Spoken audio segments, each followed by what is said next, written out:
ọwọ́ kọ̀ fi bá o ẹ bá sùn.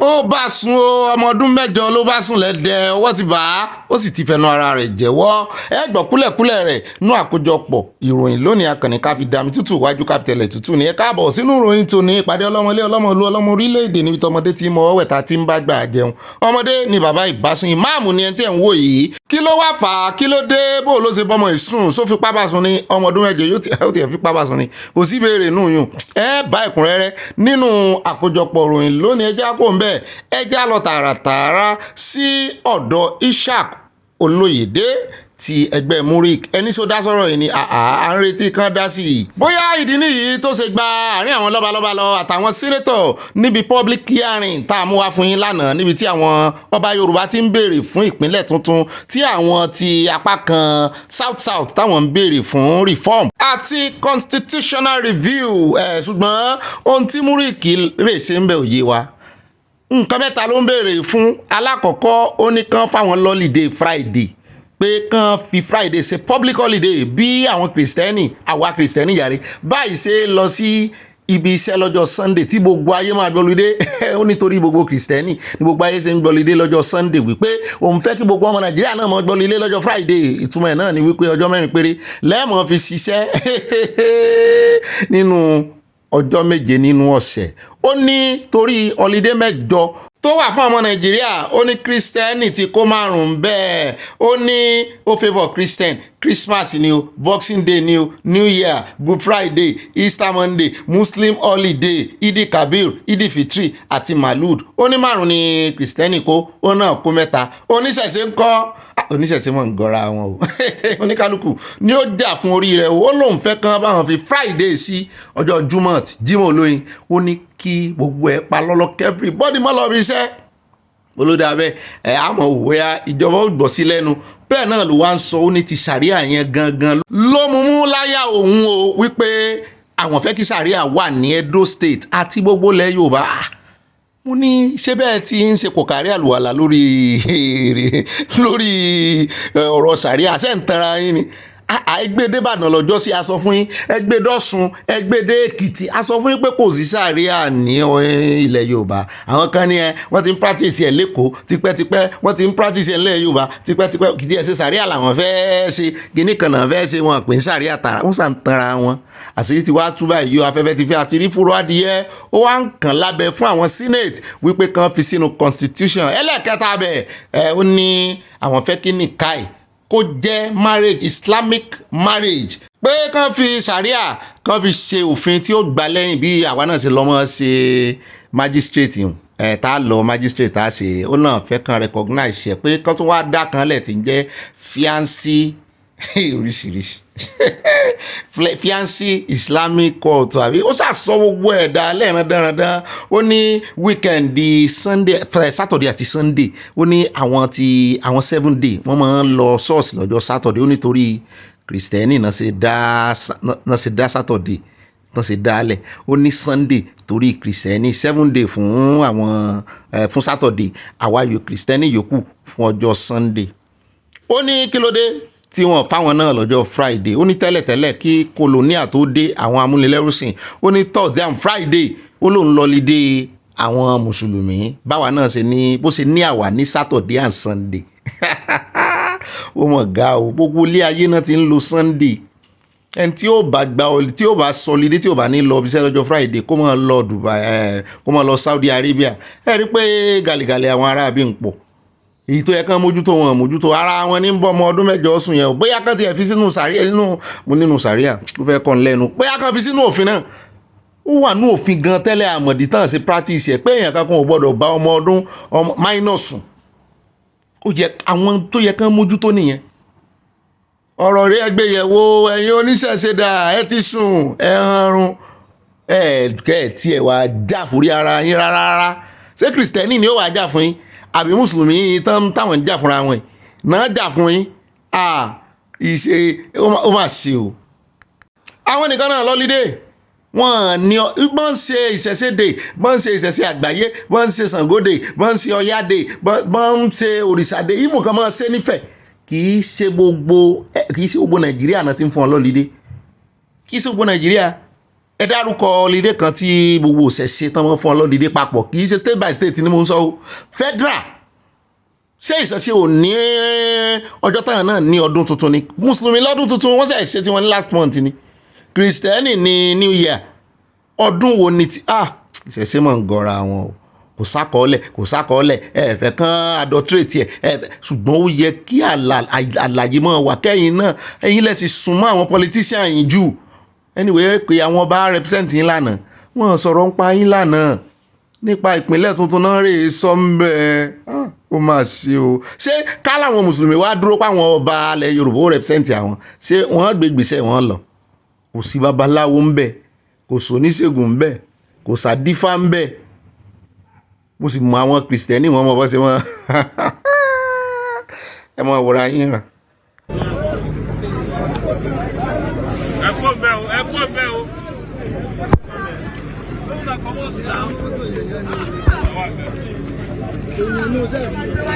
èèyàn wà ń bẹ tẹ́ ń gbọ́ yẹn mọ́tò tó parẹ́ tó lọ láti Ìbàdàn sí Ìjẹ̀bú-Òde ní èèyàn 12 náà ni wọ́n gbẹ̀mí mi wọ́n bọ́jọ́ ọlọ́jọ́ lọ ń bẹ èèyàn wà nù kíní tẹ̀ ń wo yìí o tó ti páànù tó ti kọ̀m̀pírẹ́sì èèyàn wà ń bẹ èèyàn 12 náà kú ní the rate ìjà bá ṣe ń ṣẹlẹ̀ Nàìjíríà lẹ́nujọ́ mẹ́ta yìí kì í ṣe pé wọ́n mu ọtí o àwọn dẹ́rẹ́bà ń mu ọtí àwọn kì í ṣe ọ̀rọ̀ ọtí nìkan àwọn èèyàn ti wà frustrated nǹkan ṣe wọ́n ìrònú wọn ò papọ̀ Nàìjíríà ọ̀tọ̀ níbi tán lọ ọ̀tọ̀ níbi tán wẹ̀ mọ́ owó eléyìí náà ní ìsìn èmi wọn bí tẹ́lẹ̀ ti ṣẹlẹ̀ oṣù wọn ló ṣe ṣẹlẹ̀ ní o iná tẹ́ ọ̀rá rí látara trọ́ọ̀kì tí ń gbépo ní o ṣùgbọ́n ẹ máa wò bó ṣe gùn lọ níbi tí iná jòdè ẹ wò bó ṣe create wall lè lágbára òye bẹ́ẹ̀ náà ni ọ̀rọ̀ náà tún lè láùtí o ìyá kan ké fatafata ó ní ó jó boyfriend ẹ̀ mọ́lé obìnrin ló jó ọkùnrin mọ́lé ń bí yìí o obìnrin wọn tí ìfẹ́ra wọn sílé o love wọn tíntín wọn ṣe dénú ná ó sì tilẹ̀kùn mọ́ boyfriend ẹ̀ ó sì yí ilépo ó sì dá petrol látojú window láti gbogbo ẹ̀yẹn ń pariwo sílẹ̀kùn kò síbi tí ó gbà jáde kò ní nǹkan tó lè fi tètè jálẹ̀kùn nú ilé ó sì ju ìsáná sí láti ta ó sì bá tiẹ̀ lọ.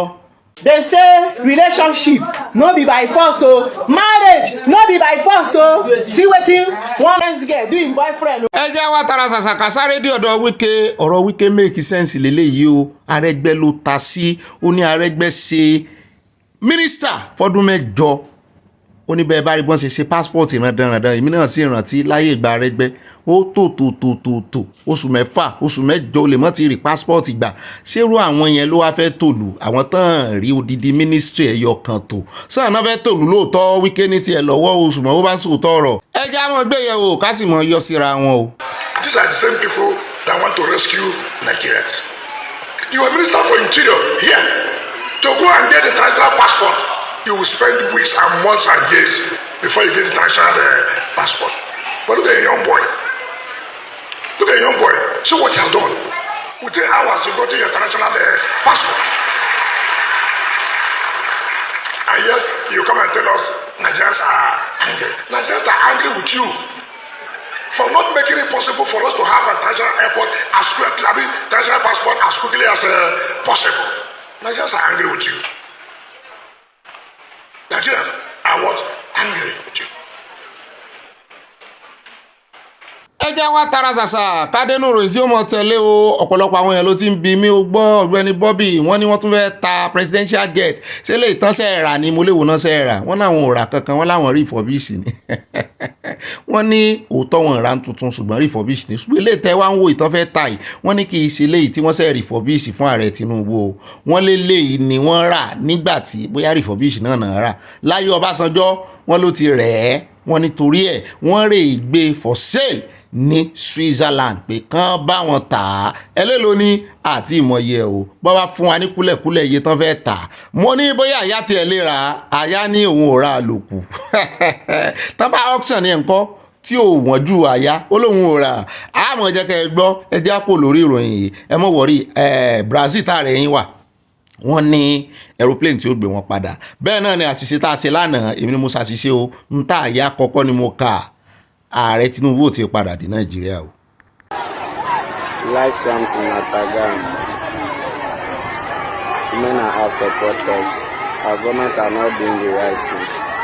Ẹ wò ó tó bẹ́ẹ̀ ojú bẹ́ẹ̀ lọ bẹ́ẹ̀ bá blọ́ọ̀kì gbogbo ọ̀nà àwọn abiyamọ àwọn obìnrin rèé pẹ̀lú èrò nídìí wọ́n ní wọ́n lọ blọ́ọ̀kì toll gate ní Benue níbi tí wọ́n ti ń pààyàn pé enough is enough ó ti tó gẹ́ wọ́n ní wọ́n fi ọ̀nà fi kí ìyàwó ààrẹ Tinubu káàbọ̀ mo ní yóò tiẹ̀ dá fún yín torí gbogbo gbẹ̀wùdà ní gbogbo kọ́mẹ́dì tí àwọn olórí yín ṣe àti gómìnà yín àtẹni tó ti jẹ́ gómìnà rí tẹ́lẹ̀ tí gbogbo wọn tí wọ́n ń bára wọn jà tó sì jẹ́ yín lẹ́ ń forí ko ẹ̀yin lẹ́gbèjà ara yín èmi láìkẹ́ bẹ́ẹ̀ ṣe blọ́ọ̀kì gbogbo ṣé ẹ jẹ́ kí ìyàwó ààrẹ ráyè wọlé wọ́n mọ̀nà máa fún yín lówó wọn bá dé 1 billion ó dáa kì í ṣeré kì í ṣàwàdà o ẹ̀mí àwọn ènìyàn ó ní value jòwó lọ kò síye tẹ́ ẹ lè kó lọ ẹ̀mí àwọn ènìyàn ní value jòwó lọ ẹjá kó ń bẹ ìròyìn pọ̀ ńlẹ̀.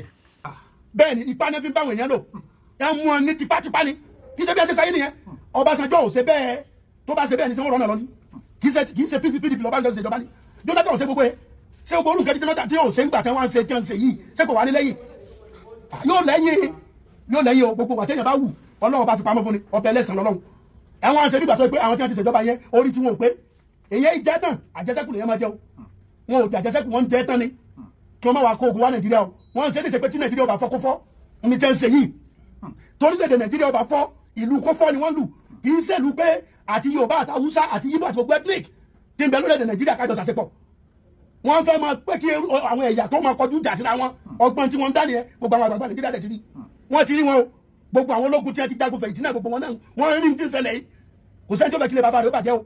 bàbá kí ló wá kàn yín pẹ̀lú ilé onílé tọwọ́tọwọ́ ni mo fi sọ fún yín o ọmọ àmọ́ bá bàbá rẹ̀ wí o mi ò mọ bàbá yìí rí ṣùgbọ́n mo rí fọ́nrán wọn ni kí ni tiyín pẹ̀lú àjọsopọ̀ sí òṣù ẹ̀yin ni mọ́rẹ́jì yóò sú ẹ̀yin ni tẹ́ ń wá kí Nàìjíríà ṣe kí wọ́n bá jẹ́ àwọn olóṣèlú lọ́lọ́run ó lò tí ó fi tu ẹ fi wọ́n lẹ̀ náà kí n tiyín bẹ̀ àbí bí ìlú bá ti ń tó bá ti ń ró láròjù ó ṣe tán tó fẹ́ yanu ẹ fi wọ́n lẹ̀ yóò lé débì kan tó bá yá yọ ọ́ dẹ̀ tí gbogbo ẹ̀ ó fọ̀ká tí ó lò tán ní lè tọ́ka sí èèyàn kan wípé ìran Yorùbá sì rèé gbogbo bí kí ló kọ rẹ̀ náà Ẹrùfàì bó ṣe ń sọ̀rọ̀ látànà wípé iye àwọn èèyàn tó ti kú rèé lábẹ́ ìṣèjọba Buhari àti lábẹ́ ìṣèjọba ọ̀gá àwọn kìnìkan pé Buhari bà nǹkan jẹ́ gan ẹ̀ṣẹ̀ṣẹ̀ mọ́ ní pé security ti bàjẹ́ pé Buhari bà nǹkan jẹ́ ìbọn ló kó àwọn wèrè wọlé ẹ sì jọba àmẹ́ náà ní ẹjọ́ ranjú yín lẹ̀ títà gbọ́kọ̀wọ̀ ẹ̀yin wá ní kan fi tipátipá sọ wá pé irọ́ o bàbá ọ̀rọ̀ yín ò correct o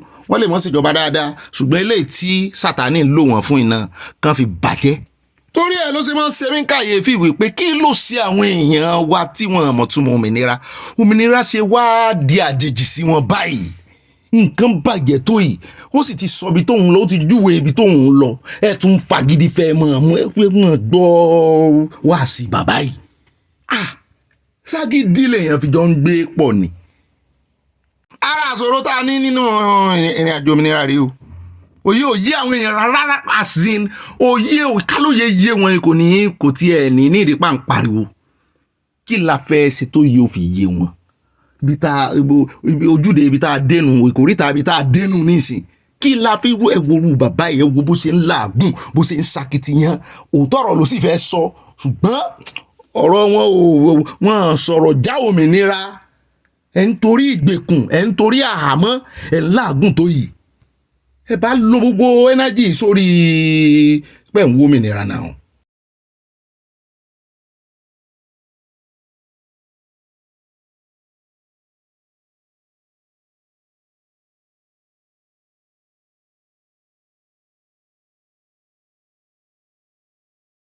ó dá olórí ọ̀rọ̀ tí àwọn ọmọ ọba Ìwó wá sọ lọ́jọ́ sí wọ́n ka oríṣiríṣi ẹ̀sùn sí ọba Ìwó ìyẹn Rashidi wọ́n kà sí lẹ́sẹ̀ àwọn ọmọ Ìwó kan náà ti wá gbé ìgbésẹ̀ wípé a fẹ́ mú òtítọ́ a fẹ́ mú òdodo pàápàá jùlọ lórí pé wọ́n rí ìwú òkú àwọn ọba tó ti sùn.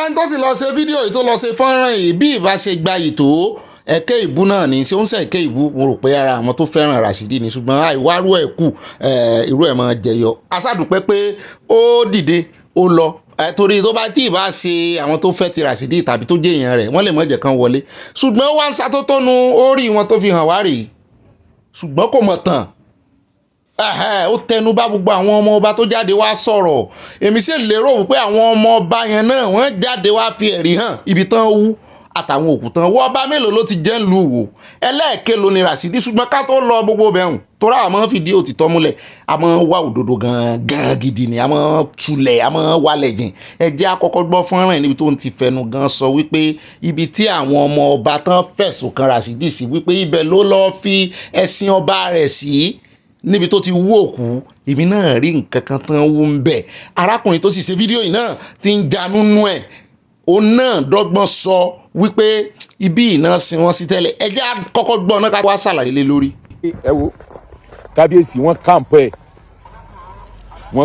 ẹ̀ kò sí a sì rí i pé mo fẹ́ wá ọ̀nà tá a gbàgbọ́n bẹ̀ ni o ibi sàárè gbogbo wọn wà lélẹ̀ òun lélẹ̀ ní àwọn ọba tó ti jẹ. ibi tí àṣírí rẹ̀ ti tú rèé ẹ rí ibi tán wú o ṣe é ti rí báwọn pé kí kàn sókúta lásán bí ìgbà tán fi símẹ́ǹtì mọ orí tán wá wù wọ́n wú bẹ́mi ṣe ń wò lóòótọ́ òun gan script tán kọ́ fún ó ṣe mistake ń bẹ̀ ń tán ni kó lọ sọ ẹnu ẹ̀ yọ ń bẹ̀ wọ́n ó sì tún mọ̀ọ́mọ̀ ju fọ́nrán yẹn síta kó mọ́ tán ìtàn fi yé wa wípé Rasidi ní nọ́mbà 16 báyìí nínú àwọn olúwo tó ti jẹ ẹ wá wo gbogbo orí ọba tó fi hàn wá wájú ààfin kejì torí ààfin wọn ìkan wà lẹ́yìn ìkan wà wájú ẹ bá ń play fọ́nrán yẹn padà orí tó fi hàn wá bẹ́ẹ̀ bá ka tiwájú yìí ní ìsìn 1 2 3 4 náà sọ pé ti Tádé ṣe rèé àwa náà mọ Tádé ṣe ń gbà yé wọn dáadáa bàbá dáadáa ònù ìkejì rèé méjì wà ní kọ́nà lọ́hùn kì í sáàsọba mẹ́rin ló jẹ níwò kí Rasidi tó gorí òyìn Rasidi nọ́mbà 16 lọ́wọ́lọ́wọ́ bá ṣe ń sọ̀rọ̀ yìí. ó ṣe wájú àwọn tán mọ̀tànà gbé fídíò lè lọ́wọ́ sáwọn ọmọ páwọn ọmọ òwò mọ̀tàn ni àbá ní mo rírun wà.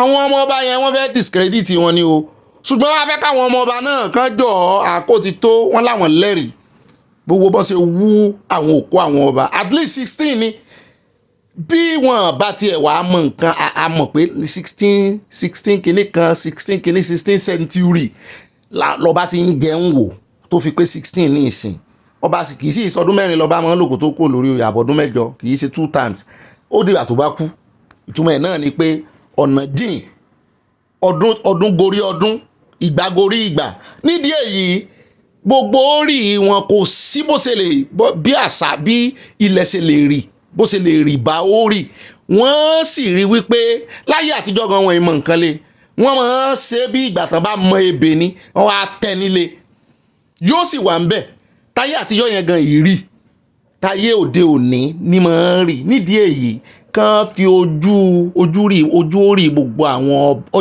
èèyàn mẹ́rìndínlógún 16 mẹ́rin ló wà níwájú àwọn ọba yẹn tó sì wà níwájú àwọn ọba tí ó yẹ pé wọ́n kú tí ò tí ju bí 20-30 years lọ ni ẹ ń ṣe fídíò ìwọ̀n ọ̀ràn iṣẹ́ tán ràn òṣìṣẹ́ jẹ́ o sọ àwọn pé tó ọba tiẹ̀ wà mara àtàǹgàn sáwọn ọmọ òwú lọ fẹ́ wọn mú gàn ọ̀dà àmọ́ dúró de àti ìnìsọ̀ nǹkan kan báyìí torí àwa máa ń láìkí ká mọ̀ àìfárí apá kan dápá kan sí a máa fẹ́ gbọ́ tọ̀tún ká gbọ́ tòsì àwọn tí ọ̀tún ti kọ́kọ́ sọ̀rọ̀ èmi sì rò pé Rasidi gan mẹ́nu bà á nípa ọ̀rọ̀ orí ṣé òun gan kọ́ ló fẹ́nu ara ẹ̀ sọ pé òun wo àbí nǹkan kan wọn ò rántí ṣùgbọ́n a máa retí àwọn ọmọ ọba kan mẹ́rìí jáde torí wọ́n ní ẹ̀rí wà ẹ̀yin náà bá a gbẹ́rìí jáde o.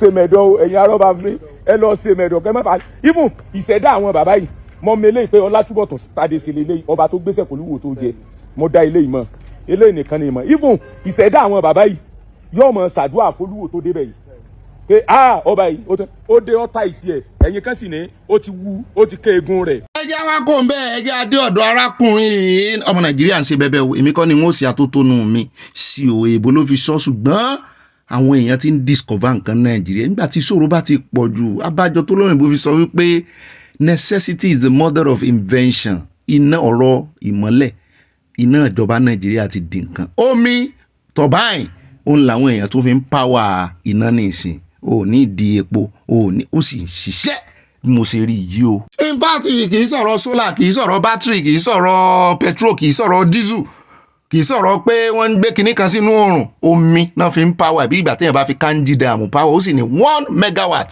èèyàn lè lò ṣùgbọ́n fún ibi tó bá pọ̀ lèèyàn lè fi gbé o amójú ẹ̀rọ ni yóò jẹ́ agbọ́rọ̀ ẹnu rẹ̀ bó ti jẹ́ pé òun náà mákẹ́ẹ̀tì nǹkan rẹ̀ ni ṣùgbọ́n bí gbogbo ayé bá lè mọ fomi generate iná Nàìjíríà ká mọ́jú síjọba. Okay, so you see everywhere is quiet. There's no light. There's no gen. Wow. Put on this. Wow. Put light there. Okay. Light. Go side. Okay. Side. Wow. You see the lights? So come. Okay. So you see water heater is on. Water heater is on. You see the fridge. The fridge is on here too. Fridge is on. Yeah. See lights over there also. Lights on. Yeah. There's light anyway. So let's come this way. So basically, this is what is possible. Okay. So what's this called, sir? It's a hydro turbine. It's actually an avenue to generate electricity. Clean energy, renewable energy. No gas, no fuel, no diesel, no batteries. It's on real time. You put it on, you have electricity that can power all your needs, your ACs, your water heater. Wow. Industries need it, houses need it, estates need it. Okay. Amazingly, for estates, you can just build this and then give them smart meters or take off their national grid line, put your own, and do as much as 30-40% below national grid cost. Wow. Yes. Wow. Yes. So you mean all this has the capacity to generate how many? Yeah, you can think about, for this infrastructure, design one, because there are three designs. Yes, for the design one, this is one for 1 megawatt, the Okay. infrastructure itself. But if you look, there are no turbines for need for 1 megawatt turbines. But people begin to demand, I will put increase the turbines. Okay. But for the third design, this same infrastructure that is taking 1 megawatt will take about 4 megawatts. Okay. Yeah, because the designs are different. Okay. You understand? You take about 4 megawatts, and that will solve all the problems of your electricity needs. Okay. We intend to sell to people around. You know, What's the cost implication of yeah, it getting will not this? be expensive. The cost for sales of electricity will not be expensive per se, but I know it will be at around 30-40% below national grid cost. Why? Yeah. Because we don't buy gas, we don't buy petrol, we don't buy nothing to no extra thing other than water. Water is free, like you know. So the concept is what we thought, myself and my team, is we now realize that just like Kanji Dam that need large body of water, we just needed to improvise and do a modular dam where you use your bio tank as a basis for generating electricity. ẹ wo kò sí kálọkábọ̀ nú ẹ̀ bí ìgbà téèyàn bá ṣe kanji dam ní ṣùgbọ́n tó wá jẹ́ modular ẹ mọ̀ bó ṣe ń ṣe àwọn modular refinery àwọn tán bá ní nǹkan kéréje àwọn ṣọ́ọ̀bù kéékèèké ọ̀tọ̀ ní kéèyàn rí ìgbà ṣọ́ọ̀bù ńlá ọ̀tọ̀ ní kó gbé kiosk tàbí kí ní àwọn àbòkí síta kóra àwọn dọ́gbọ́n rẹ̀ ń bẹ̀ wọ́n ní ọgbọ́n tán dànù ẹ̀yin náà ó sì rí i pé ibi tán kọ sí wọ́n kọ bí station in fact ẹ̀rọ ẹ̀ ń bà mí ó ti ga jù ṣùgbọ́n ọgbọ́n náà ni wọ́n ló bá wọn débẹ̀ yẹnugua náà ti ṣẹlẹ̀ omi náà fi ń generate ẹ̀ kì í ṣe pé wọ́n ń taná sí nǹkan kan bẹ̀ iná tán bá fi power nǹkan omi náà ni ó generate rẹ̀ fúnra ẹ̀ ni yóò mọ̀ yí yóò sá mọ̀ yí yóò mọ̀ yí tọ̀ báyìí. ó dá ilé ìlàáfi káde abala lérèfé ńlẹ̀ bá ń dá sọ̀rọ̀ gbogbo ẹ̀yin abiyamọ gbogbo ẹ̀yin ọlọ́gbọ́n ayé olùmọ̀ràn pátápátá mo invite yín jẹ́ káà náà ṣe online in law arábìnrin kan sọ̀rọ̀ nínú fídíò ń ó sí ohun rẹ̀ lẹ̀ ṣùgbọ́n ẹ wojú àwọn tí ń sọ̀rọ̀ ẹ wọ arákùnrin tán náwó ẹ̀ ó ń gangan ní ọkọ ìyàwó ọdún 10 tán ti rí rèé tó ti sán lọ bí orí tán sangi ló bá kó àwọn ọ̀rẹ́ rẹ̀ dání àwọn boys wọ́n kẹsẹ̀ lẹ́sẹ̀ wọ́n náà fẹ́ wá gba ọmọ ọdún 10 tán filẹ̀ tán rántí láti jọ́ yìí wọ́n náà fẹ́ wá claim ẹ̀ lọ́wọ́ ìyá rẹ̀ wọ́n kàn wá lójijì náà ni ìyá bá pariwo síta ó láwọn ò na ìyàwó yẹn ìyàwó bá ní wọn bí yín dá àwọn kan tiẹ̀ sọ wọ́n ti ń fún ládvice wọ́n ní kó pe àwọn boys ládùúgbò ìyẹn obìnrin yẹn pé kó na ti 10 years sí ọkùnrin yẹn lára mo ní mo fọwọ́ sí. àwọn kan ní bóyá ó ti yọjúlé kiri ó ti dọ́dọ̀ àfà ọ̀dọ̀ babaláwo ti tẹ̀yàn rìn wọ́n ti bá wọṣẹ́ wọ́n ti ní bí ò bá rè gba ọmọ rẹ̀ pé kò lè lálùyọ ṣé bọ́bá tiẹ̀ wá sọ̀yún fún tí babaláwo sọ fún wípé ọ̀nà àbáyọ fún nìyẹn ṣé mo ṣe ń gbọmọ rẹ̀ babaláwo ò sọ fún pé yóò rè tu ìyàwó rẹ̀ lójú ni yóò rè bẹ̀bẹ̀ bó bá tiẹ̀ gba ìyá tó fẹ́ mọ̀ ṣe dáadáa fọmọ gbogbo gbèsè ọdún 10 tó ti jẹ àwọn ọkùnrin kan mọ̀ ìyàwó rẹ̀ aláwọn kan tún máa sọ wípé ọmọ ò wá wọn mọ̀ sàn lọ fógún ọdún ọmọ máa padà wá wọn ẹgbọ́ kílẹ̀ ìrìn sí ẹjẹ́ kọ́kọ́ sí ohun rẹ̀ lẹ̀ kẹwàá bá ń dá sí. ọlọ́pàá yìí lè máa lọ mú wa láti 10 years ẹ máa kẹsẹ̀ lẹ́sẹ̀ bọ̀ ẹ máa ń sọ trash ọlọ́pàá yìí nìkan lọ mú wa látọdún 10 àdánìkọ̀ gbà àdánìkọ̀ fà mo kiri sí mo báyìí ẹni mi fẹ́ bọ́ ẹ wá ń bọ̀ ó ń bọ̀.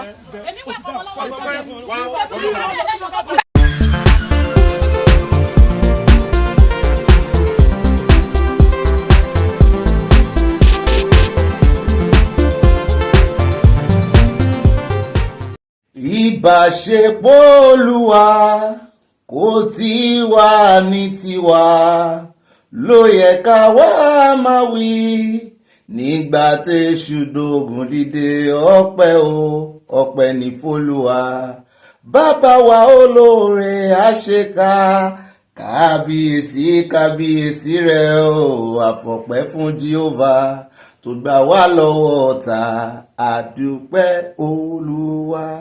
easy orin inú hymns ni ṣùgbọ́n bàbá wa kan tí ń kọ jùjú àwọn náà fi kọrin bí kìnìún ń bá bú rámúrámù rámúrámù rámúrámù rámúrámù nígbó tígbó ti jù apá lọ́lọ́ bí kìnìún ń bá bú rámúrámù rámúrámù rámúrámù rámúrámù nígbó tígbó ti jù apá lọ́lọ́.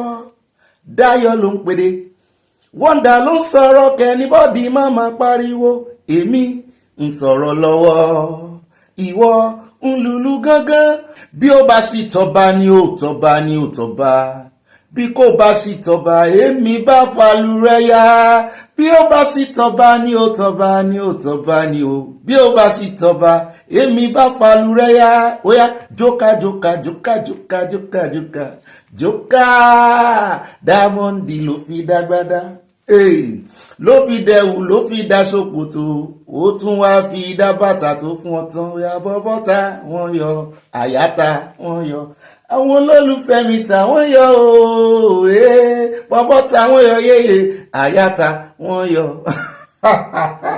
ẹ wo bẹ́ẹ̀ bá gbà ńlá ìwọ̀n ọmọkùnrin irinṣẹ́ ní dàmí láàmú.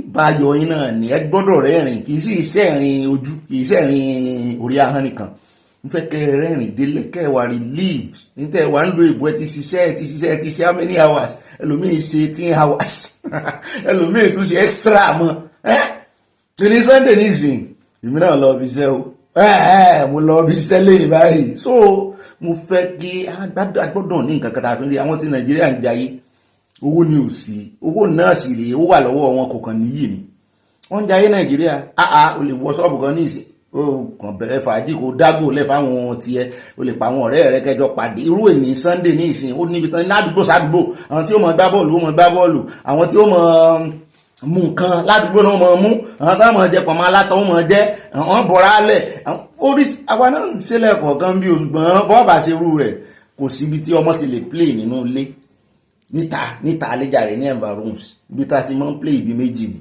ó níbi kan tí àwọn ọmọ ti máa ń play nínú ilé indoor inú àjálẹ̀ náà sì tọ̀dọ̀ wá ń bí sí ọmọ tó bá fẹ́ play gbogbo nǹkan tó fẹ́ fi play wà ń bẹ̀ it's like a hall bí hall ńlá ni bẹ́ẹ̀ náà ni ibi kejì náà ni parks gbogbo neighborhood ló ní parks sí tiẹ̀ parks tọmọdé wà age by age ní parks ó ní park kan táwọn àgbàlagbà ò lè dé àwọn ọmọ kékeré nìkan ló lè wà ń bẹ̀ ó ní park ẹranko ajá ń dìídì ní tiẹ̀ lọ́tọ̀ kò mọ́ tó ló ń gbò àwọn ajá nìkan ló wà ń bẹ̀ ó sì ní páàkì tajágùn gbọ́dọ̀ dé tí ò tí ẹ gbọ́dọ̀ yàgbẹ́ sí nídìí èyí bọ́ bá ṣeré gbogbo ẹ ti wà regulated bí ìgbà tí wọ́n ti remote everybody wọ́n ti program ẹ̀ síbẹ̀ so ìlú òyìnbó ń ṣe ìlú téèyàn ti ń gbafẹ́ níyàn kan wàá sọlidé ni ṣùgbọ́n iṣẹ́ ló sọ mọ́nu bí ó kò wo adúpẹ́ lọ́wọ́ Ọlọ́run o torí ọ̀pọ̀lọpọ̀ ń wárú ẹ̀ a sì ń gbàdúrà fún wọn tí ò tí ì tẹ̀ wọ́n lọ́wọ́ yóò tẹ̀yìn lọ́wọ́ gbogbo bẹ́ẹ̀ bá ṣe ń wá owó tẹ́ bá ń wá sí ẹ̀yin náà fẹ́ wà ń lo èbò ẹ fẹ́ ṣiṣẹ́ ń bẹ̀ kíkan ẹ fẹ́ mọ́ wá ṣùgbọ́n ẹ bá lówó lọ́wọ́ ẹ kàn mọ́ sí wá ni o yóò yá kò ní yẹ ẹ lẹ́ aṣọ púpọ̀ lórí ọ̀rọ̀ yẹn lánàá pé bá bá ṣe pàṣípààrọ̀ tán sí exchange rate tán bá kó àwọn òyìnbó wá sí Áfíríkà tán kó àwọn Áfíríkà èèyàn dúdú wá sí ìlú òyìnbó wípé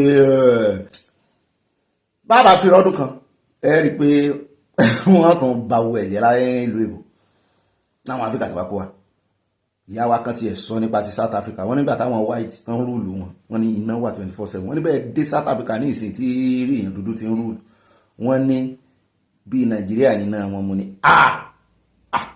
ẹ̀yin ará South Africa ẹ gbọ́ ó dá àwọn ẹ̀ka àbọ̀ sínú ìpàdé ọlọ́mọ ilé ọlọ́mọ ìlú ọlọ́mọ orílẹ̀-èdè tòní ó lé ní ọjọ́ kẹfà ní oṣù kejì ọdún 2025 fún gbogbo ilé ìtẹ́ rí inú abala lérí ìfẹ́ àfìsẹ́yìn tẹ́gùn fi sọ ayọjú lójú fèrèsé ní o mọ̀mọ́ wa Dorcas Jalo bàbá wa Báyọ̀ Akínbàlà àwọn méjì tàn máa yọjú lójú fèrèsé náà ni Anna Nsúdà yọ yẹyin kò ní yẹ ẹ̀lẹ́ o ó dá èmi náà ní ibà ròyìn ibà dún ọdún bẹ́ẹ̀ bá yànnà ibà sánáwọlé ibà àkànjọ àbẹ́ǹkò èmi náà ẹ̀jẹ̀ kọ́kọ́ kí Ọlọ́run yọrọ mo ṣe mistake Ọlọ́run orin Ọlọ́run náà la fi wọlé orin hymns ní sùn mẹ́jà kìí gan bó ti ẹ̀sìn ìṣẹ́jú kan ẹ ṣé o àmọ̀ yín kí o àmọ́ orúkọ yín pé o ṣùgbọ́n ẹ ṣàṣe gbogbo ọ̀nà ẹ ṣe lórí ayé gbogbo wa, ẹ ṣe fún pàdé ọlọ́mọ ìlú tẹ́ gbélẹ̀, ẹ ṣe fáàyè tẹ́ fi gbà wá fún ọ̀rọ̀ tẹ́ tún fi sí torí ẹ̀yin gangan lọ́rọ̀ àmọ́ nǹkan kan sọ.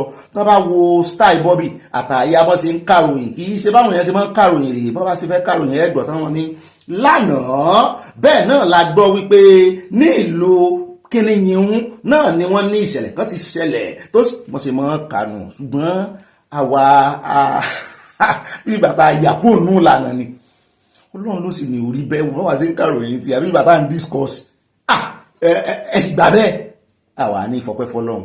Ọlọ́run ní gbogbo bẹ́ẹ̀ tí ẹ ṣe ń yìn mí tẹ́ ń kì mí mẹ́sàn-án mẹ́wàá èmi ìjẹ́ ó dúró lọ́wọ́ mi mọ́ da rẹ̀ sọ́dọ̀ Ọlọ́run ni ó náà sì ìjẹ́ ó pẹ́ lọ́wọ́ rẹ̀ yóò bá package manufacturer lọ́lọ́run ó ní manufacturer orí ọ̀fẹ́ àtàánú tà ń rí lòun bíi fúẹ̀lì tiwa nù bẹ́ẹ̀ yóò bá sì gbé mọ́tò jáde yóò ra epo sí mọ́tò ọ̀dọ̀ Ọlọ́run ní fúẹ̀lì mọ́tò tiwa. nínú ìrìn àjò yìí ẹ̀rí bí ọ̀rọ̀ ṣe ń wá Ọlọ́run ló lọ́rọ̀ ààrẹ àṣẹ reality show lélẹ̀ kápẹ́ ní reality news. In fact reality news orúkọ rẹ̀ nù n ta plan fún n ta script torí ọ̀pọ̀lọpọ̀ point mo kàn mọ́ kọ point ilẹ̀ ṣùgbọ́n mo mẹ́ẹ̀ níbi kan lánàá torí ẹ̀ ni mo ṣe sọ wípé ibà lọ tààràtààrà yín náà rẹ̀ nílẹ̀ ẹlẹ́fì níjòyè èèyàn sì fún ẹ̀ ìfẹ́ èèyàn joyè àwòrán kọ́mọ́ lè gbẹ̀dí yẹn torí ẹ̀ orí òtítọ́ àdòdodo lọ́lọ́run gbé ìpàdé ọlọ́mọ ìlú ìkalẹ̀ sí. ẹ jẹ́ kọ́ dúpẹ́ lọ́wọ́ ẹ̀yin tèmi náà kí n tó sọ àṣìṣe tí mo ṣe lánàá mo dúpẹ́ tẹ́ ẹ̀ mánéjì mi ẹ ṣeun ṣe yọ̀ dáa fún yín yọ̀ yẹn kò ní yẹ ẹ lẹ̀. bẹ́ẹ̀ náà ni ẹ̀rọ ti time àánú tí ẹ̀ mọ́ ṣe mí fún wọn ti Nàìjíríà tó ń lo dátà ṣùgbọ́n bá mi ta nímọ̀lá náà wọ́n á ní ẹ mọ́ wọ́rí àwọn ń lo dátà àwọn ò tún níná bẹ́ẹ̀ bá ti rí mẹ́sẹ̀jì wọn hàn níná nù lógùn state àti olórí ọ̀dọ́ tv Titus gbogbo wọn mo dúpẹ́ lọ́wọ́ owó yín yọ́yẹ́ yín kò ní yẹ ẹ̀lẹ̀.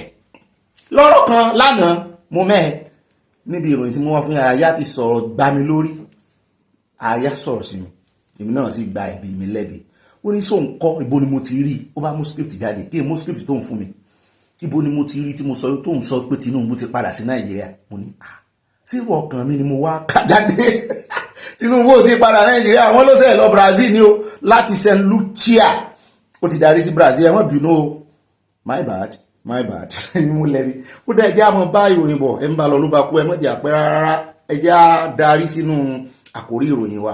alákọ̀ọ́kọ́ náà àkórí ìròyìn wa tòní à ń lọ sí ọ̀dọ̀ àwọn senate náà ti dá Natasha lóhùn agbẹnusọ lẹ́gbẹ̀mọ aṣòfin ṣé bàbá Adémọ́dù kọ́ ló kọ́ wọn bẹ́ẹ̀ àwọn náà sọ̀rọ̀ wípé bí Natasha ó bá padà gbogbo ọjọ́ tí ń dá tó lóhùn ó padà lọ́jọ́ Tuesday pé ẹ mọ́ dá lóhùn o pé àwọn ò tiẹ̀ tí ì gba judgement gan ìwé judgement pé bí ó bá sì padà ilé ẹjọ́ ti fún àwọn láṣẹ wọ́n sì ti sọkòdó ọ̀rọ̀ pé àwọn láṣẹ láti bá wí ìmọ̀ràn àná sì gba àwọn bí ó bá wá padà báyìí kàṣà báyìí káwòdì kọ̀ǹdíṣàn rẹ̀ bẹ́ẹ̀ yóò bá rajà bó bá ra nǹkan lọ́jà yóò ní terms and condition bẹ́ẹ̀ yóò bá play bàbá àjẹ̀wò gan ó ní terms and condition tẹ́ gbogbo ọba mú kí ní ẹ̀ lọ́ọ̀bẹ̀ bọ́ wá ló jẹ́ wọ́n bá ka terms and condition fún ọ wọ́n lè lóò jẹ mọ́ nídìí èyí a ka terms and conditions senate fún yín ibi tá a ti wá ń sọ yẹn lọ́wọ́ ibẹ̀ ni ìkànnú àwọn agbẹjọ́rò tá a máa gbé wá tipẹ́tipẹ́ tá a ti gbé wá lọ́ọ̀yà tiẹ̀ yìí náà máa dànù ńgbà kan ti mọ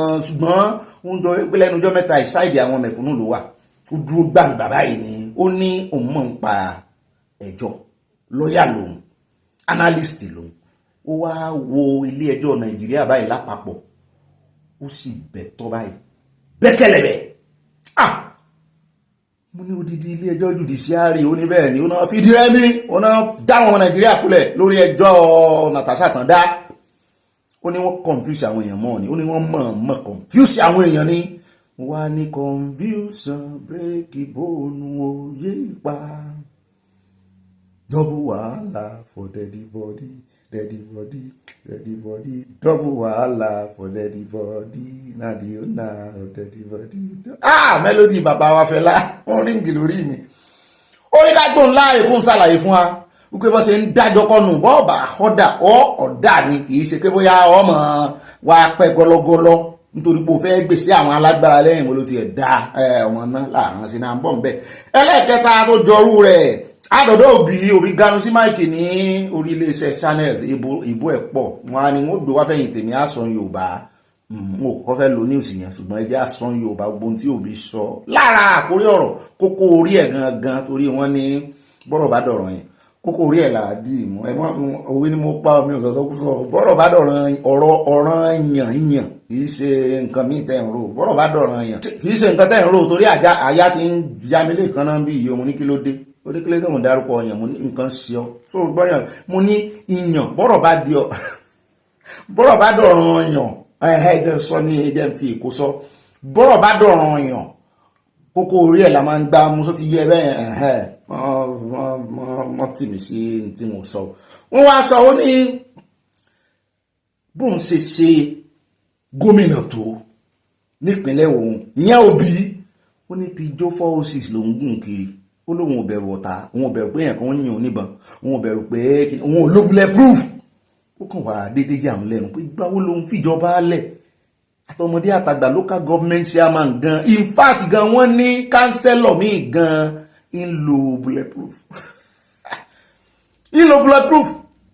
gbogbo aláṣì mọ iye tí wọ́n ń ta mọ́tò àyẹ̀tà wọn ní bẹ́jà bá sọ lálẹ́ odò gbogbo alamọ value ẹ̀ ó lóun olórí onígi ló ń bà wọ́n lẹ́rù mo ní ẹ̀rù ara wọn gan ń bà wọ́n ẹ̀rù olóṣèlú ẹ̀wọ̀rú wíkẹ́ ní ìsìn ẹ̀rù ọ̀rọ̀ rọ́sọ ẹ̀kọ́ láti sọ lánàá rọ́sọ ilé ẹ̀ máa ní bulletproof 1.2 billion car ní òní ní àyẹ̀ta ẹ̀rù ara wọn ń bà wọ́n ẹ̀gbọ́n tábẹ́jì sọ lọ́jọ́ sí ni tó lòun lọ Borno àbí Zamfara lòun lọ lọ́jọ́ sí tó lòun ò lè dárìn tó ní ó ní ẹ̀rù ń bà wọn ẹ̀rù ajínigbé ń bà wọn ẹ̀rù Banditry ń bà wọn ẹ̀rù Mahmuda ń bà wọn ẹ̀rù Lakurawa ń bà wọn ẹ̀rù tààtún ni Boko Haram ń bà wọn ẹ̀rù tààtún ni wọ́n sápọ̀lọ́ ẹ̀rù ara wọn náà tún wá ń bà wọn.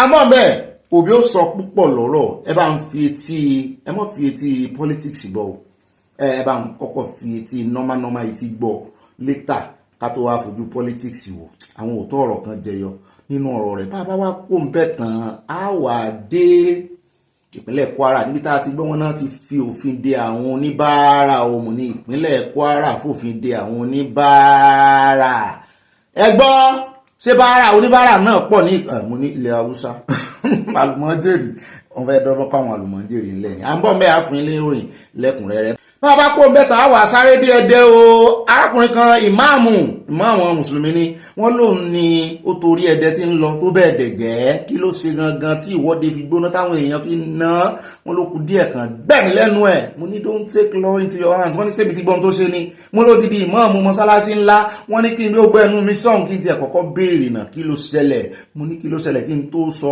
ṣẹlẹ̀ tán ìmọ̀ ti fẹ́ mọ́ gbá èmi náà lójú gbá wọn nírú wọn náà rẹ̀ mo ní ara o mo ní ẹni sùúrù oníròyìn lèmi wọ́n lò sí ló táàgì ó bá ti sọ ẹ̀yin náà là ń dúró dè ẹ wá gbọ́ ohun tó ṣẹlẹ̀ ibi tá a ti ń sọ náà làwọn ọlọ́pàá ti wá gbà lọ́wọ́ kí ló ṣẹlẹ̀ ẹ jẹ́ kán sọ̀rọ̀ ẹni tó sojú ẹ̀ wá ní arákùnrin ìmáàmù Kádírì tẹ́ ń wo yìí ó bọ́ ọmọ ọdún 8 sùn ni lára àwọn ọmọ ilé kéwẹ̀ ìyá rẹ̀ ti ń wọ́ ọmọ ẹ̀ láti bí wákàtí 9 sósẹ̀ ìbẹ̀rẹ̀ ilé kéwù ni sósẹ̀ ìrànjú mọ́ ìmáàmù ni kí ló dé ilẹ̀ Haúsá la gbọ́ tán ni wọ́n ti máa bọ́mọ kékeré sùn tójú wọn ti máa wọ ọmọ kí ló ṣẹlẹ̀ gan pẹ̀lú ṣé ká ní àwọn ẹlẹ́sìn jihadist nínú ẹ̀sìn Islam sàn náà máa rànjú mọ́ ọmọ kékeré ẹjọ́ ẹ mọ́ sọ̀sọ́kúsọ sí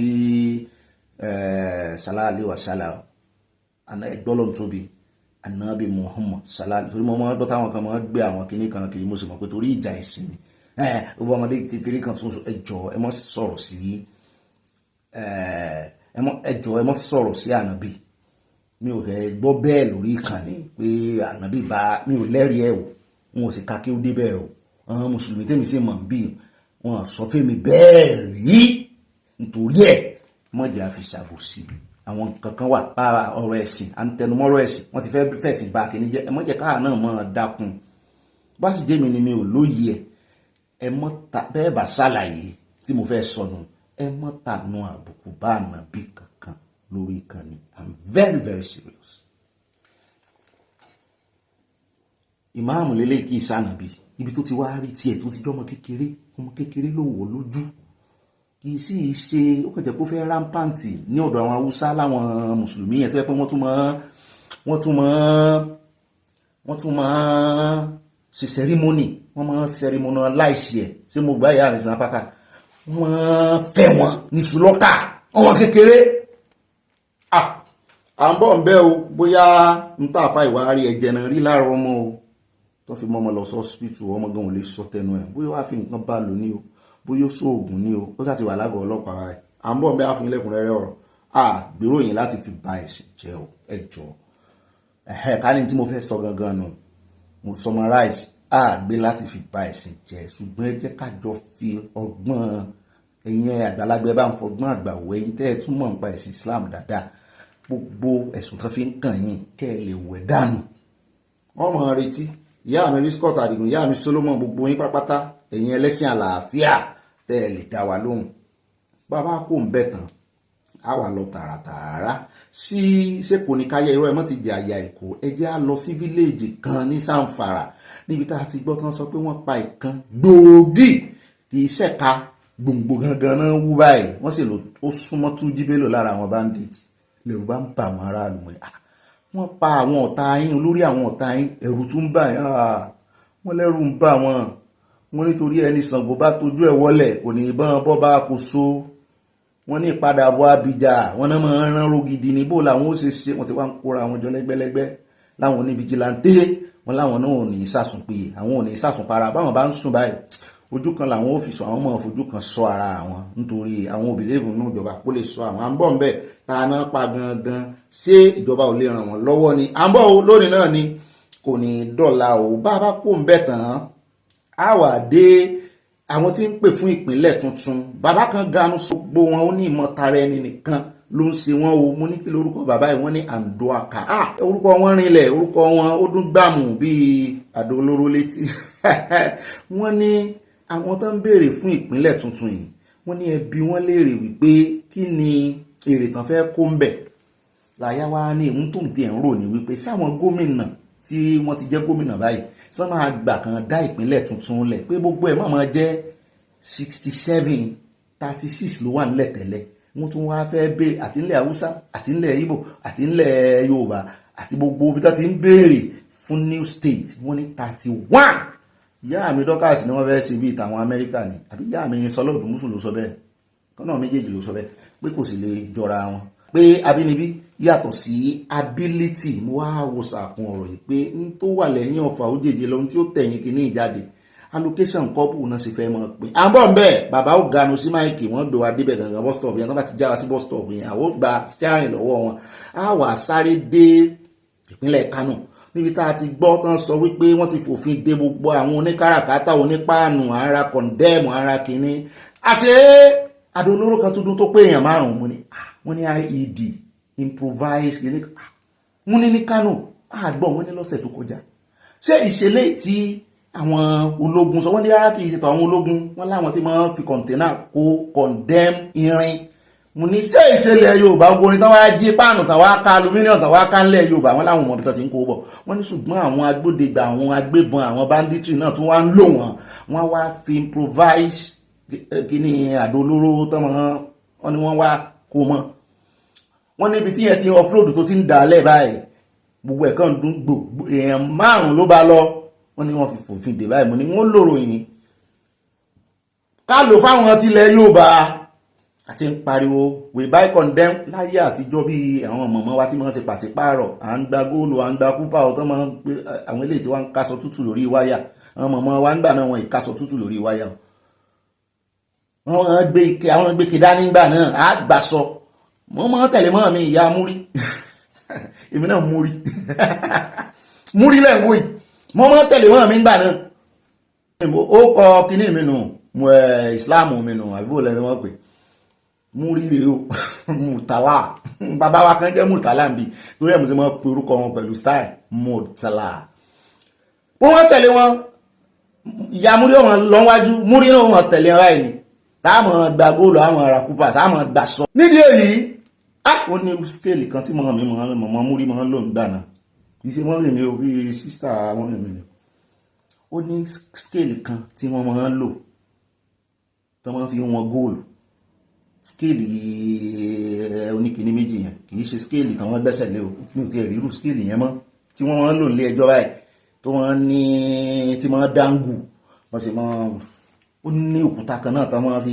ṣe góòlù báyìí tán wọ́n mọ̀ bóyá original ni àbí ìsọ original ṣùgbọ́n wọ́n láwọn tó ní kọ̀ndẹ́mù yìí wọ́n láwọn ò ra kọ̀ndẹ́mù àwọn náà sì máa ń ra arin kiri tẹ́lẹ̀ ní òní ìsìn wọn dúró ra ayọ̀n tó ti bàjẹ́ wọn dúró ra gborin mọ́ wọ́n máa ń wọlé lọ kó nǹkan ni ẹ mójútó wọn à ń bọ̀ ń bẹ́ẹ̀ àmúrò yẹn wá fún inú ìròyìn Sánáwọlé lóyẹ ká ti lò ṣùgbọ́n mo fẹ́ lò nú àkójọpọ̀ ìròyìn bá kó ń bẹ̀ tán á wà dé ọ̀dọ̀ arábìnrin kan ló ń sọ̀rọ̀ sókè ilẹ̀ àwọn ọmọ Haúsá ni ẹ ti mọ̀ pọ̀ ọmọ Haúsá ni mo ní àyà kí ló tún bá dọ́dọ̀ ọmọ yìí sójú rẹ tó ń wo ọmọ yìí ó ní rárá ó ló ń sọ̀rọ̀ gidi ó ní ọmọ èèyàn mímọ́ ni ó ní ọmọ èèyàn tó ló kọ ni mo ní ta ní bàbá rẹ ó ní galadima mo ní àwọn àgbàlẹ̀ Haúsá gan nìyẹn bàbá yẹn sì wà lórí òótọ́ ó ní bẹ́ẹ̀ ni mo ní ajẹ́ wípé ọmọ tí ẹ̀yà bá bí lẹ́yà òjò bàbá yìí náà ajẹ́pọ̀ ọmọ yìí ó sọ òótọ́ ajẹ́pọ̀ ọmọ yìí ó reflect òótọ́ ara bàbá rẹ̀ ó lọ́mọ ìgan ní òótọ́ tiẹ̀ ó sọ̀rọ̀ báwọn yúùtù ilẹ̀ Haúsá ó láwọn ti wá sọjí ní ìsìn àwọn náà ti sọnù náà wọ́n bá a sọnù ó ní gbogbo àwọn yúùtù ilẹ̀ Haúsá ti sọ wípé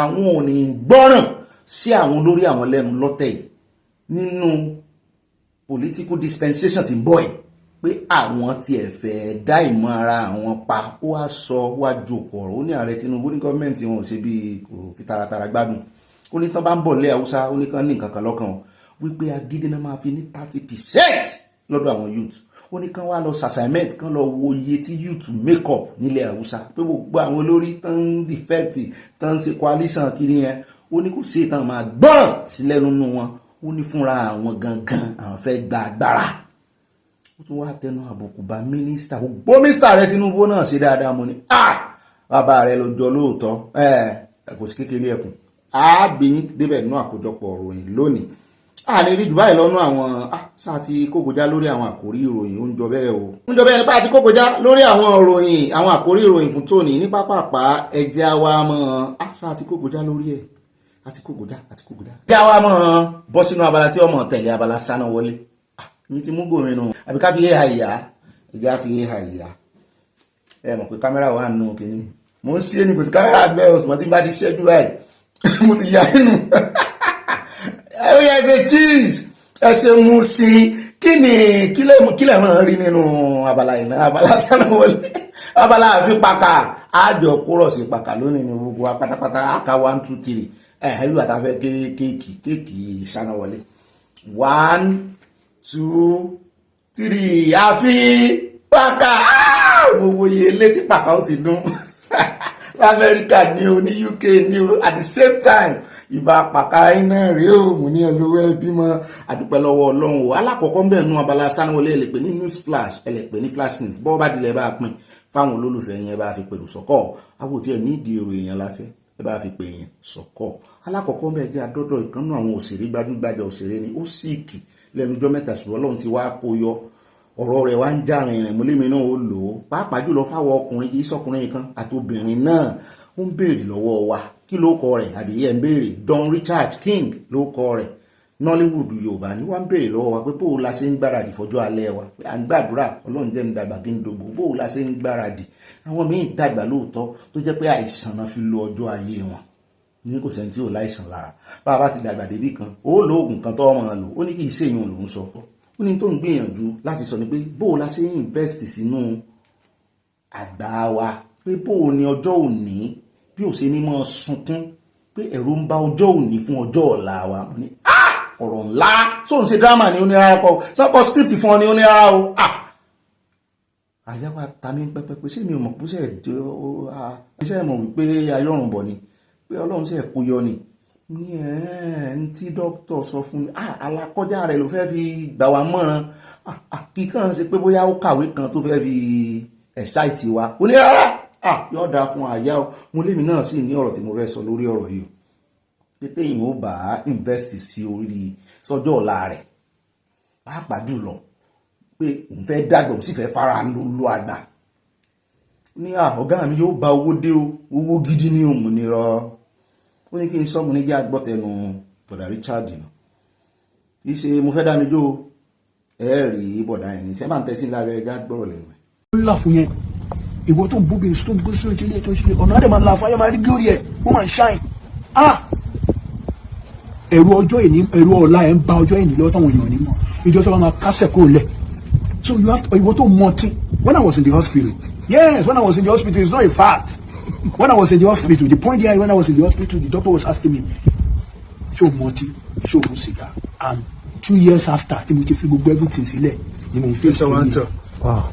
Do you understand? You know, face here. You get the point? So definitely, you got to visit UCH. To visit General Hospital. The majority sickness don't share our eminent personalities and parliamentarians like you and one people in Arani. Either liver, either kidney, either lungs, either everything. Latino, Coseto Tibia Paku, Coseto Inu. So definitely, so many things stand just in Arawa. O Kuboju Alewa to po. Elomi ama ozu bai. O ozu. O fokolo ozu. To ba dilo jaleta ma fo yes. Ama fi wise. Àìmọye olówó ní tàbá tó jẹ́ pé tó bá fẹ́ jẹun tó bá fẹ́ lóògùn tó bá kó gbogbo ògùn tó wà ní bọ́ọ̀sì ọ̀tọ́ máa kọ́kọ́ gbé mi àfẹ́wọ̀ 30 lọ́wọ́ tó máa gbé mi tó kọ́ lè màlí kọ́ lè lè lọ kọ́ lè jèrè owó tí wọ́n ní ẹlòmíì. ó rẹ̀ káàbọ̀ padà náà lẹ́tí gbọ́ gbogbo wa ló ṣe láǹfààní gbogbo wa ló wúlò fún ohun tèmi wá fẹ́ sọ ni pé bọ́ ọ̀bà invest sínú ọjọ́ ọ̀la rẹ̀ kò ní ìdí millions káà náà tó dépò tá a wà mo máa wò ń gbà náà wípé àwọn mẹdẹmẹdẹ ìjẹkújẹ ò tiẹ̀ wé mi jẹ pé tí n bá ti lọ́wọ́ tí mo ti wà láàyè gidi fúrúùtù ni màá máa jẹ jù kíní kan màá máa jẹ jù mo ti wá tiẹ̀ ti wá kọjá àpò yẹn gan báyìí mo ti kọjá àpò tí mò ń wò pé tí n bá dé ńgbà náà lórí àti jẹ fúrúùtù ewébẹ̀ ní máa ń ní àwọn èèyàn lára ṣùgbọ́n dáa o kì í ṣe owó lèèyàn fi invest sínú ọjọ́ ọ̀la rẹ̀ owó nìkan kọ́ o decision rẹ̀ ṣe kókó o sì gbọ́dọ̀ torí kì í fẹ́ ó rí nǹkan tí ó wù ọ́ jẹ ó fẹ́ mú nǹkan ó fẹ́ lo nǹkan ó fẹ́ ṣe fàájì ó fẹ́ jẹran wọ́n ti kìlọ̀ fún wa bá ti kọjá 40 ẹjọ́ ẹran jẹ ẹ̀ṣẹ̀ kìíní kan ṣùgbọ́n òótọ́ ọ̀rọ̀ bó la ṣe fẹ́ discipline ara wa torí ẹ̀ mo ti sọ pé kì í ṣe owó nìkan lèèyàn ṣe invest sínú àgbà rẹ̀ ó ní discipline ní tó ń fi ṣẹnu ní tí arákùnrin tó ń sọ̀rọ̀ fún wa yóò ṣe aláǹfààní. ó dá o lára àròyìn sáyẹ̀wọlé tó ní ẹja dé ìlú àpabìò gangan aṣáàmúròyìn kan wá fún yín láti bí ìjẹta bó ṣe ń ṣe public hearing àwọn senators àtàwọn aráàlú bàbá Fápóńdà ló já wa sí pé wọ́n ń gbówó lẹ̀ wọ́n ní 100 million náà máa gbé lẹ̀ fún jurisdiction constituency kọ̀ọ̀kan báwọn wọ́n kóra wọn jọ àwọn south west gbogbo wọn ń béèrè south west ń béèrè ìpínlẹ̀ tuntun àwọn Ìgbò náà ń béèrè ìpínlẹ̀ tuntun àwọn south electoral reform àti constitutional review làwọn ń béèrè fún ibẹ̀ ni àwọn aráalé àwọn aráàlú àwọn ará agbègbè senate president náà ti lọ ganu sí ibi tán mú pàdé sí tánjọ mú pàdé sí wípé àwọn ó pàdé bí o káwọn náà béèrè ẹ̀tọ́ àwọn àsáwọn náà ń béèrè fún state ṣùgbọ́n ó jọ bí ẹni wípé Àpábíò fọwọ́ sí ìlú Àpábíò gidi gangan sí ni ẹ sì ti mú déètì meeting làwọn senator ò bá yọjú Àpábíò náà ò yọjú ṣùgbọ́n a má Àpábíò wà fún yín lánàá ó yọjú sí ti south oníbòmí ìtàn ti lọ sí pé ẹ̀wọ̀n wà á fún wọn ní information abẹ ni láwọn ti lú Àpábíò bá yarí lọ́ bá ń ṣe ìwọ́de pé bẹ́ẹ̀ bá fáwọn láàyè public hearing àwọn ó sọ di ìwọ́de kí lẹ fẹ́ gangan wọ́n láwọn fẹ́ state tàwọn ẹ sì sọ fún Àpábíò ṣe bóun ni senate president kò yẹ kẹ́yìn láàgùn jìnnà wọn ní oúnjẹ bí ẹni wípé òun gangan nìṣòro àwọn ẹbá ń tẹ̀sí ilé agbára ẹjẹ́ àjọ wo bí wọ́n ṣe ń fẹ̀hónú hàn. Greatest surprise, we came here today and we were told that all the activities was concluded yesterday. Let me say this to the whole Nigeria. We are the Obolo people. We are from the coastal region. We are asking that the federal government, we are asking that the House of Senate, we are asking that the national president, President Tinubu, that he should answer our cry.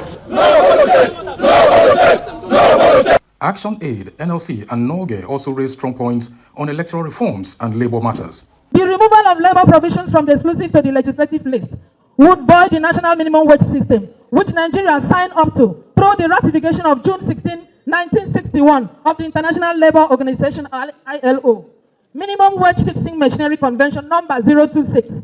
This will open the gate to slave wages across Nigeria. The Constitution speaks to the transfer of constitutional powers to appoint the chairman, the resident electoral commissioner for INEC, from the president to a non-partisan committee to make INEC more independent. As the Senate hearing is concluded, interest groups will be looking forward to that of the House of Representatives, which holds on July 19.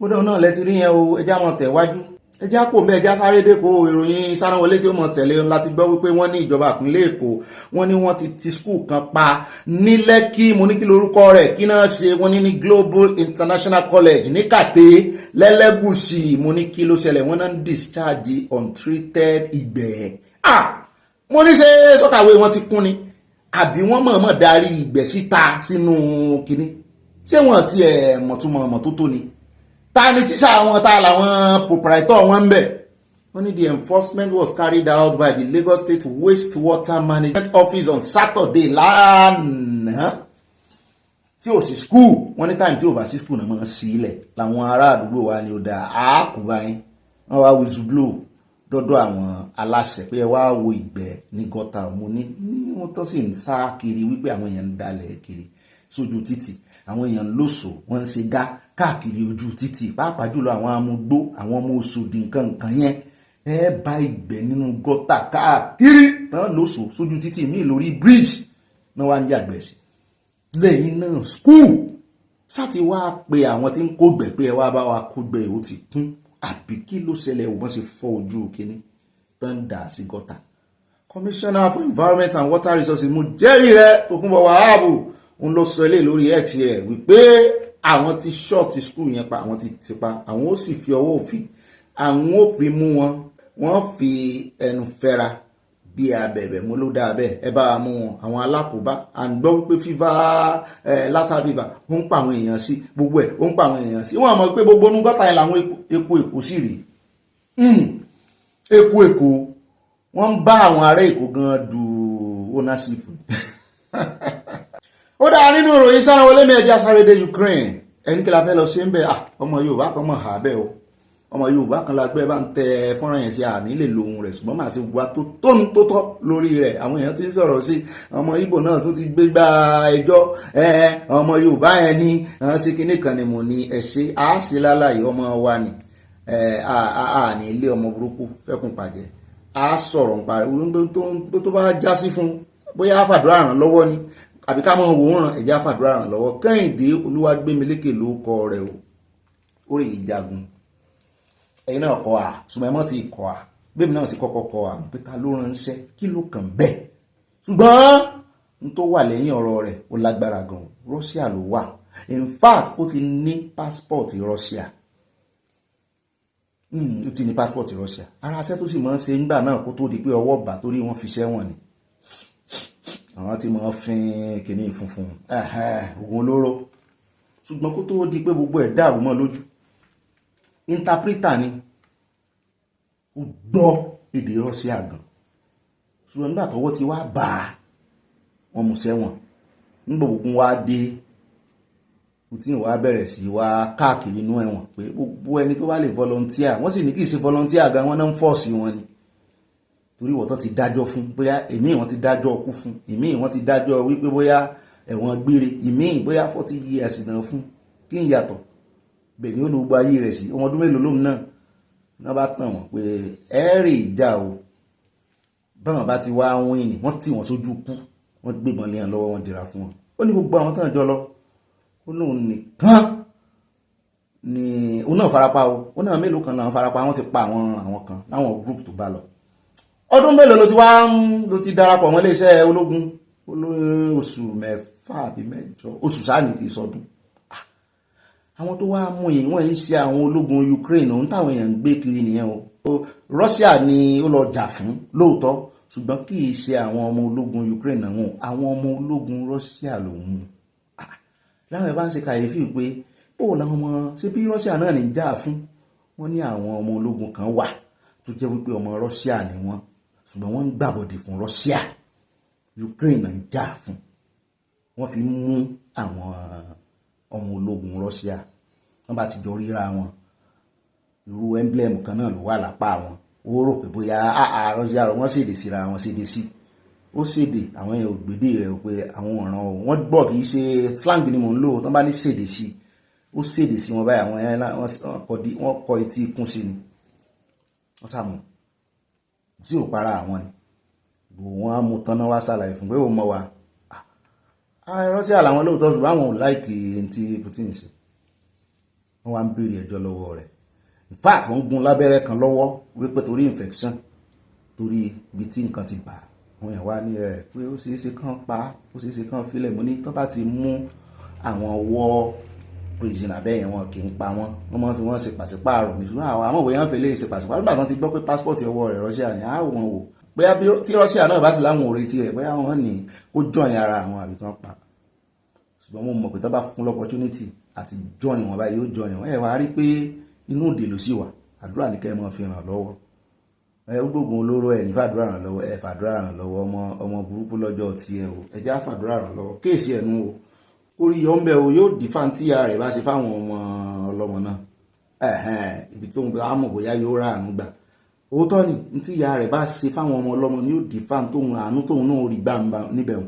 ìyá mi respect ni mo kọ́ mi láwọn ẹ̀kọ́ yẹn tàbá ti jọ sọ̀rọ̀ báyìí ọ̀rọ̀ ìyá ni mọ̀mọ́ ẹ̀ máa sọ fún ọmọ dáadáa ṣùgbọ́n ọmọ Ìgbò tí ń sọ̀sọ̀kúsọ ọmọ Yorùbá náà ní gbádùn ìtàn mú lánàá tí ó fẹ́ jí owó inauguration Trump cryptocurrency kìí sọmọ Ìgbò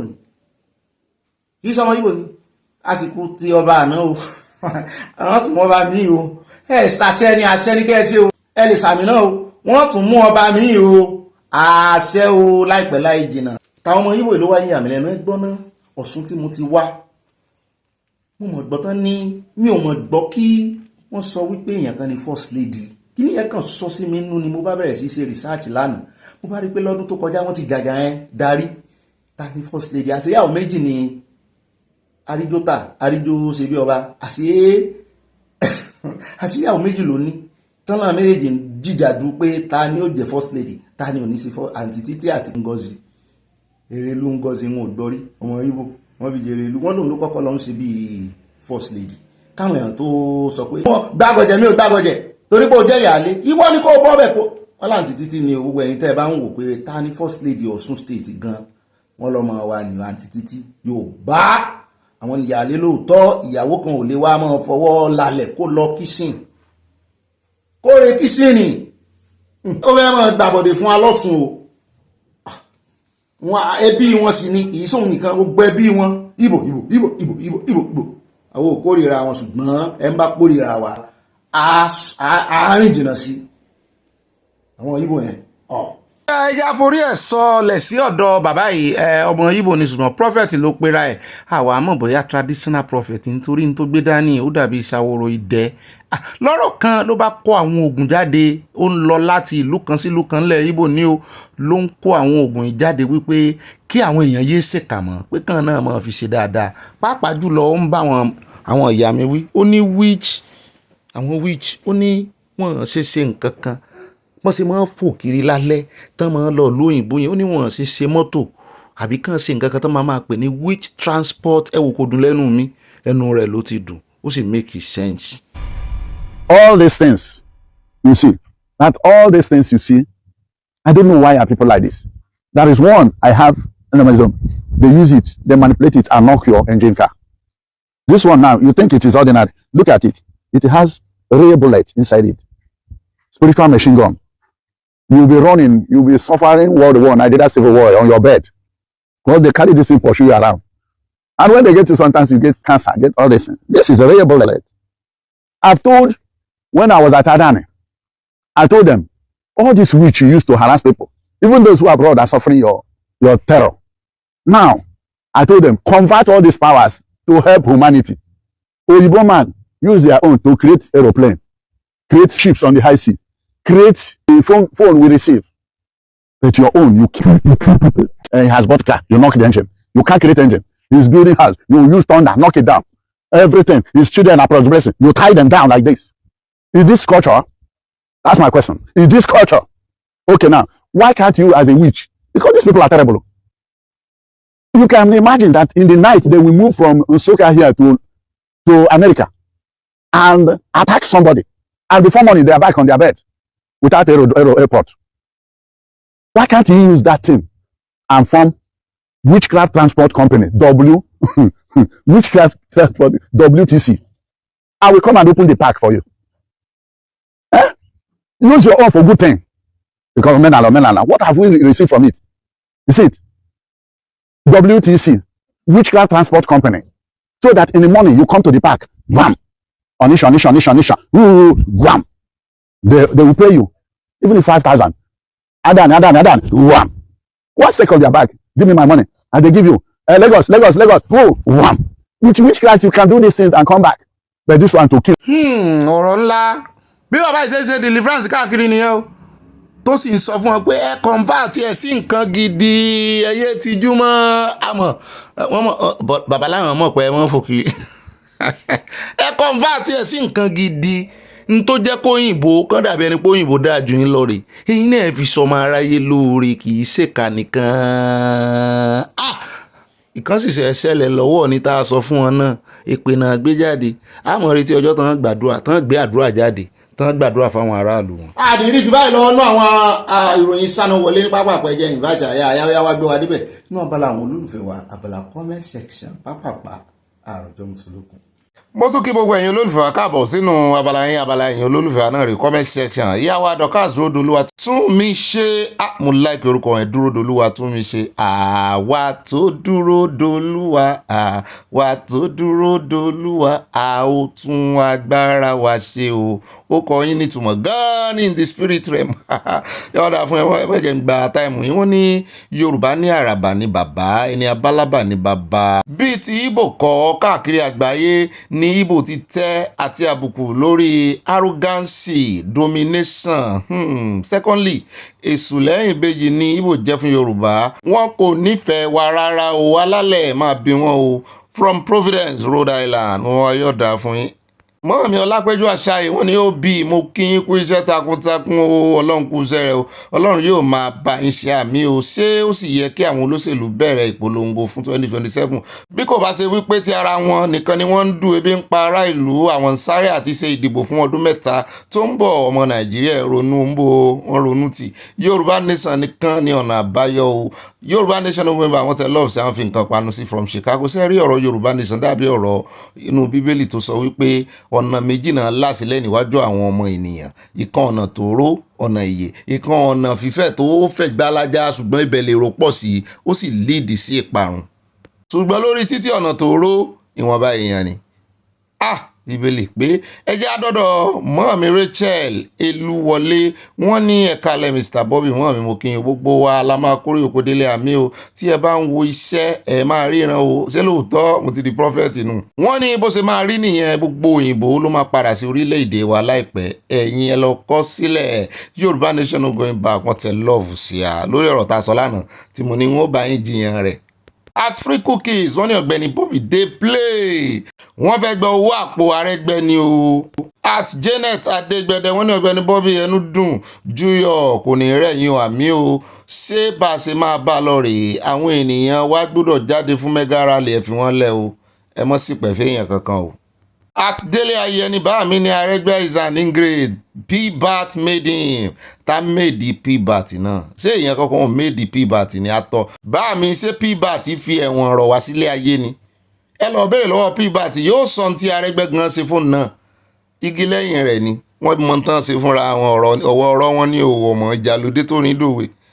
Báàmì Àbáyọ̀mí Orúfàì wọ́n ní mo bá Natasha yọ̀ fún adé olúborí tí Ọlọ́run fi dé lórí. Ọlọ́run bá dojú ti gbogbo àwọn ọ̀tá rẹ̀ wá kú ojú tí wọ́n á máa fi wò nílé ìgbìmọ̀ asòfin àwọn obìnrin bíi tiẹ̀ tí wọ́n dáadáa ìjàngbara ọ̀dàlẹ̀ ayé wa náà ni o.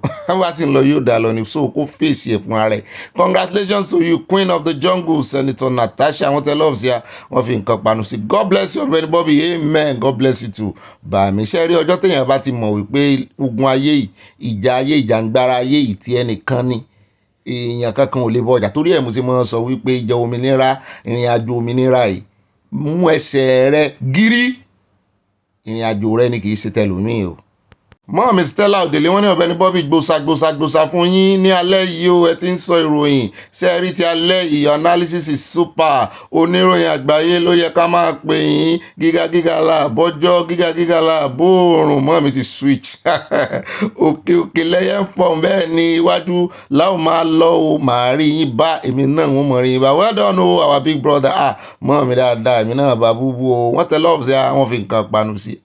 Ẹwà èdè Yorùbá dùn, ẹ wo àdúrà tán sí ń bẹ̀ kò sínú Bíbélì o, gíga là bọ́jọ́, ẹ lọ wá ẹ bá ń wá fásitì tó wá. yóò bá ló ní àdúrà, àwa la láṣẹ, àwa la ní ìwúre. ẹjẹ́ àdọ́dọ̀ O4 ṣeun wọ́n ní AI is the new Ifá. Mr. Bobby have a nice weekend. wọ́n tẹ love sí àwọn fi nǹkan panu sí Philly USA. AI ò tọ́mọ̀ ni n tán fi AI dá lára. ṣùgbọ́n síbẹ̀ a lè fi AI ìwé àkànṣe ni o. AI lẹ́gbẹ̀ẹ́ Ifá kí ni jẹ́ bẹ́ẹ̀. Ifá olókun asọ̀rọ̀ dayọ̀. mọ́ mi mo ti lọ́la kọmọláfẹ́ wọ́n ní Ọ̀gbẹ́ni Bobby ọ̀rọ̀ àwọn olóhùn kọ̀ǹkọ̀ yìí ò ta mọ́ ṣé ta Wike lóhùn kọ̀ǹkọ̀ àbí fúnra wọn ni wọ́n ò máa fúnra wọn lóògùn jẹ Ìbà Kúndùsì a ó fi wọn pa wẹ́dẹ́ Yorùbá nation ní tiwa. àwọn bàbá Fúsá wọn ní nǹkan kan fún Nàìjíríà, bẹ́ẹ̀ ni wọ́n ń tanra wọn ni. àánú àwọn Nàìjíríà ló ṣe mí, ẹ̀tàn ×2 wọ́n forí wọn lu àwo tán ganan. bẹ́ẹ̀ náà ni mọ́ mi àti màmí wọn ní Ìbà dúró lórí òtítọ́, Ìbà àfi pákà òtítọ́ ọ̀rọ̀ kúkú ni. nígbà tí àwọn aláwọ̀ funfun ṣe ìjọba ní South Africa, iná ń ṣiṣẹ́ 24/7, ṣùgbọ́n nígbà tí ó bọ́ sí ọwọ́ àwa dúdú, iná South Africa ní ìsinyìí ó dàbí iná Nàìjíríà ni. kí ló fa corruption and no consequence? Àyà Kúndùsì kò yé mi náà o.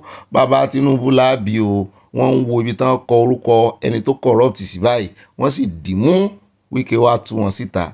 abẹ́ àmọ̀ pé Wike tú wọn síta lánàá ni, ó tú wọn síta yìí. àṣírí sì pọ̀ tí ó tù, ṣùgbọ́n àwọn oníwọ̀n wọ́n mọ̀ sá fún Wike nísì, kì í sàn nìkan náà mọ̀ sá fún Wike, ọ̀pọ̀ èèyàn ni ó mọ̀ sá fún Wike. bẹ́ẹ̀ náà ni mọ́ mi Debbie Ajẹ́wọlé precious to me wọ́n ní precious Ọ̀gbẹ́ni Bobby, thank you for today's news broadcast, you are the best always, Ọlọ́run ni the best. wèrè dùn wò lọ́jà kọ̀mọ̀ sí bílọ́mọ̀ ní ọ̀rọ̀ Wike o. David Hundeyin spoke out about Sowore sponsorship. I'm surprised Sowore didn't respond. What is he up to? Sowore ẹlẹ́ o, wọ́n fi ẹ̀sùn kan òun náà gan gidi ni wọ́n ló lọ́wọ́ nínú àwọn nǹkan kan. please remain blessed, love galore. wọ́n tún bẹ̀ mí pé kí n make sure pé kí n remain blessed o. ó dáa, Ọlọ́run ó bless gbogbo wa. wọ́n tẹ love sí mi rẹpẹtẹ, kọ́lọ̀ love wọn ìdáyàtọ̀. yeye ọba Debbie from USA, mo rí flower tẹ fi sí, mo rí kisses náà. bẹ́ẹ̀ náà ni mọ́ mi Sadélótò àti olórí Sadélótò wọ́n ní General Bobby Babaganu sí ìròyìn ayọ̀ mò ń jẹ́ ibẹ̀ sí ń pè mí. ẹ kú iṣẹ́ takuntakun, mú kí bàbá wa ọ̀jọ̀gbọ́n Pa Bánjí Akíntóyè fún iṣẹ́ takuntakun tí wọ́n ń ṣe pẹ̀lú ọjọ́ orí wọn. kí Olúwa bá wa dúró tì wọ́n, kí ó sì lọ́ra ẹ̀mí wọn. àmì o. gbogbo ẹ̀yin ọ̀dàlẹ̀ ilẹ̀ Yorùbá alálẹ̀ àmúwò yín àṣẹ Ìdùmarè. Tinubu free CSI òòṣà is not a criminal. Yorùbá nation going back. àyà ni Olúwo ọba tuntun. ire wọn tẹ love sí àwọn fi nǹkan panu sí. àyà náà ń ṣe bí èèyàn gidi. wọ́n tẹ signal Awólọ́wọ̀ sí wọ́n ní wọ́n lolúwo Olúwo tuntun. mọ́ mi rí Scott Àdìkún, mo ti ń retí yín. wọ́n ní ó máa ṣe ọba Yorùbá ń lọ sẹ́wọ̀n, bẹ́ẹ̀ ni ẹ̀wọ̀n ó máa wọ̀n fún ni. ojú gbà mí tì fún ẹ̀yin oníjìbìtì tẹ́ ń pera yín ní ọba o CSI. mo bá yín dúpẹ́ fún Ọlọ́run lórí ọmọ yín o, ẹ ó jèrè gbogbo wọn. àmín. wọ́n jèrè àwa náà, á jèrè àwọn náà. ẹ máa borí àwọn ọ̀tá yín pátápátá àṣẹ. wọ́n tẹ lọ́ọ̀fù sí Ìbà Paul salam mọ́ mi, peace be unto you. at blessing Gbadé Òjò wọ́n ní ó Bobby tí Ìbà confam kó tó post ẹ̀ bẹ́ẹ̀ ni o. ẹ kú iṣẹ́ ọpọlọ, congratulations on Natasha victory. báyìí láṣẹ máa rẹ́yìn gbogbo ọ̀tá wa ṣe Ìdùmarè. àmì from Canada wọ́n tẹ love sí amúrọ̀ ọ̀gẹ̀dẹ̀ tẹ bó. ó dáa pé ọ̀gẹ̀dẹ̀ ti wá pọ̀ nísìnyí, ọ̀gẹ̀dẹ̀ sì máa ń lálẹ́ wù ni. bẹ́ẹ̀ náà ni mo rí nǹkan panu tẹ kó lè lórí tó bá ti ẹ̀ jẹ́ pà ní. àmúràn ti bá a ṣe mọ́ jẹ ọ̀gẹ̀dẹ̀ nígbà náà tá a mọ̀ fi kan ẹ̀ pa. mọ́ mi àbí akínṣemọ́yìn tèmi nìkan wọ́n ní Ọ̀gbẹ́ni Bobby kú ètò bàbá mi. Honestly listening to your news tonight plus all the mysterious things that happened and still happening all the world within we human beings and countries all over including the space is something to fear the God Almighty our creator for, especially the angel of death, Angeliku, who is the most powerful out of all the rest of the angels. Let all those who are jealous about our brothers visit to the space, says wahala for them, all kisses for you. Èmi gan jù sí yín rẹpẹtẹ mo bá yín package ẹ̀ ń ṣẹ́ ti hàn yóò dà fún yín mọ́ mi. Ṣùgbọ́n jẹ́ ń pa kéèsì yín sí nǹkan mọ́ mi òun ò kọ́rẹ́tì yín o ọmọdé ìkọ́rẹ́tì àgbàlagbà ṣùgbọ́n áńgẹ́lì ikú kọ́ ló lágbára jù áńgẹ́lì ìyè ló lágbára jù bẹ́ẹ̀ ni torí ẹ̀ bíbélì ṣe sọ ní ká tí ó lè pa ara ó ní ká mọ́ bẹ̀rù ẹ̀ ó ní tó lè pa ẹ̀mí ní ká bẹ̀rù bá a bá kùn lé ayé ìta ń pè ní kú ẹran ara la bọ́ sílẹ̀ bí ìgbà tá a bọ́ aṣọ tá a tún pààrọ̀ aṣọ ni èèyàn ikú ẹ̀mí ikú ẹran ara la bọ́ọ̀lẹ̀ á fi ohun tó ń ṣe ti ara fún ara ilẹ̀ ní oníkálukú ti wá ilẹ̀ náà ni Ọlọ́run fẹ́ dá owó everybody padà sí ṣùgbọ́n ẹ̀mí tó jẹ́ ìyè yẹn gan yín àsẹ́ǹdì lọ ni nítorí áńgẹ́lì ìyè ló lágbára jù. Ẹ sì yè fún mi mọ́ mi èmi náà ó yè fún gbogbo àwa láàyè áńgẹ́lì kì í kú lọ́run ààyè o. Ó dá o bá mi Ọmọ́táyọ̀ Akínúsì wọ́n ní ìjà ìlara òkè tọ́bọ̀rọ̀ bẹ́ẹ̀ ni o à ń jù wọ́n lọ òsè wílẹ́jọ́ o owó jíjí nìkan ló kan àwọn ọ̀jẹ̀lú Nàìjíríà ìlara ní ti àwọn ọmọ Ìgbò wọ́n ní Ọ̀gbẹ́ni Bobby please tell Wike pé gbogbo wọn ni wọ́n ní skeleton in the cupboard ó lé ní Wike àti gbogbo àwọn ẹ̀mẹ̀wá rẹ̀ àfàlẹ̀jẹ́ sí mo bá ń fi àlẹ̀jẹ́ lè kún ní receipt ibi tó ti jalè lọ́wọ́.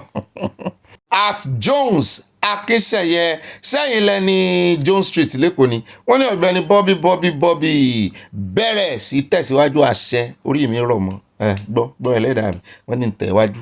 I don't have any news than Bobby. Wow, necessity is the mother of invention. Bobby nǹkan ti ṣẹlẹ̀ sí Nàìjíríà bẹ́ẹ̀ ni bàbá mi Volkswagen car 3,500 4,000 iye tí bàbá mi rà gan-an nù 3,500 ṣé mo rántí ọdún yẹn mọ́ṣá. And Peugeot 504 6,000 naira to 8,000 naira. Where are we going? We are going to the promised land, Yoruba nation. I hope you are ready. At Abolanle Ogundola mọ́ mi dáadáa wọ́n ní ǹjẹ́ o corrupt kò sí straight answer Wike ni wọ́n bí pé ṣé ń bí pé are you corrupt? Ó ga o ó wá ń pẹ́ kọ́rọ́ tó fi dáhùn Ọlọ́run ló mẹjọ dá Nàìjíríà kú rọ̀jò àwọn ọmọ orílẹ̀-èdè Yorùbá ilé yá o wọ́n tẹ lọ́ọ̀fù sí àwọn mo rí nǹkan panu wọ́n tún rí eyín ńlá ń bì mọ́ mi eyín funfun kẹ́nẹ́nẹ́ to you and I hear from Mama Dollar á fi gé ọ̀tá jẹ ni primola kọ́ ilẹ̀ àbí mola ni mo rí flower náà ṣé ẹ rí ẹ ń bá rí ẹ bá tún lọ tún ìròyìn àná wò níbi tí wọ́n ti bi Wike pé are you corrupt? Tó bá jẹ́ ẹni tí ò corrupt ni yóò yóò tún fọwọ́ ẹgbàáyà in fact yóò fẹ́ bínú wékílé tó bí nínú question yẹn ẹ wá wo bó ṣe merry go round ẹ wá wèsì tó fi dáhùn pé ilé ẹjọ́ ò tí ì declare àwọn pòun corrupt a jẹ́ wípé gbogbo wọn ló lè ẹni ilẹ̀ bá mọ́ bá oníbàárà o. Àti bàbá mi Ọmọ́táyọ̀ Akínúsì wọ́n ní Ọ̀gbẹ́ni Bobby ó lé alábọ̀dé ní púpọ̀ nínú àwọn agbẹjọ́rò wọ̀nyí bottom line ẹjọ́ ni wípé Ọlọ́run á gbèjà Natasha jálẹ̀ àmì o tẹ́ bá ti ẹ̀gbọ́n tí lọ́ọ̀yà tiẹ̀ ó ti pẹ́ tá a ti gbé ọ̀rọ̀ rẹ̀ á gbé lónìí tí lọ́ọ̀yà tiẹ̀ sọ sí ilé ẹjọ́ mo ní lọ́ọ̀yà mọ̀ ní Ọ̀gbẹ́ni sàn ní ìdí róòpù rẹ̀ báyìí ṣùgbọ́n òótọ́ ọ̀rọ̀ ni ó sọ lódìdí ni ẹjẹ́ àdọ́dọ̀ bá mi Oríọlá Oris wọ́n ní ibà kọ̀ǹfàmù ẹ̀ mo ṣe àmì o àṣírí wọn kò ní bó àmì kundus to Chief Salis and shame to the betrayers Oríọlá Oris from Dallas, Texas. Bá mi Ọ̀sẹ̀lẹ̀ Michael wọ́n ní ẹ̀kọ́ àtijọ́ Ọ̀gbẹ́ni Bobby tiwọn Ọlọ́run á gbà wá àgbà Yorùbá nation kúrò nínú ilẹ̀ Nàìjíríà mi ò lè gbólé gòkè ní ìlú Nàìjíríà Yorùbá nation ó gbọ́n bá àwọn tẹ lọ́ọ̀fù sí àti nǹkan panu ó lè ran ó lè lọ́wọ́ láti gòkè ọ̀rọ̀ yín deep ẹ jẹ́ wá dọ́dọ̀ bá mi Abíọ́dún Sìnọ́wọ̀ wọ́n ní bàbá gbé wọn débẹ̀ alàgbà Bobby ẹni tó bá ń ṣiṣẹ́ tó bá ń gbọ́ ohùn Bobby bọ́ọ̀bọ́ onítàn máa gbé oúnjẹ tí ó bá ń jẹ ó máa gbé sọ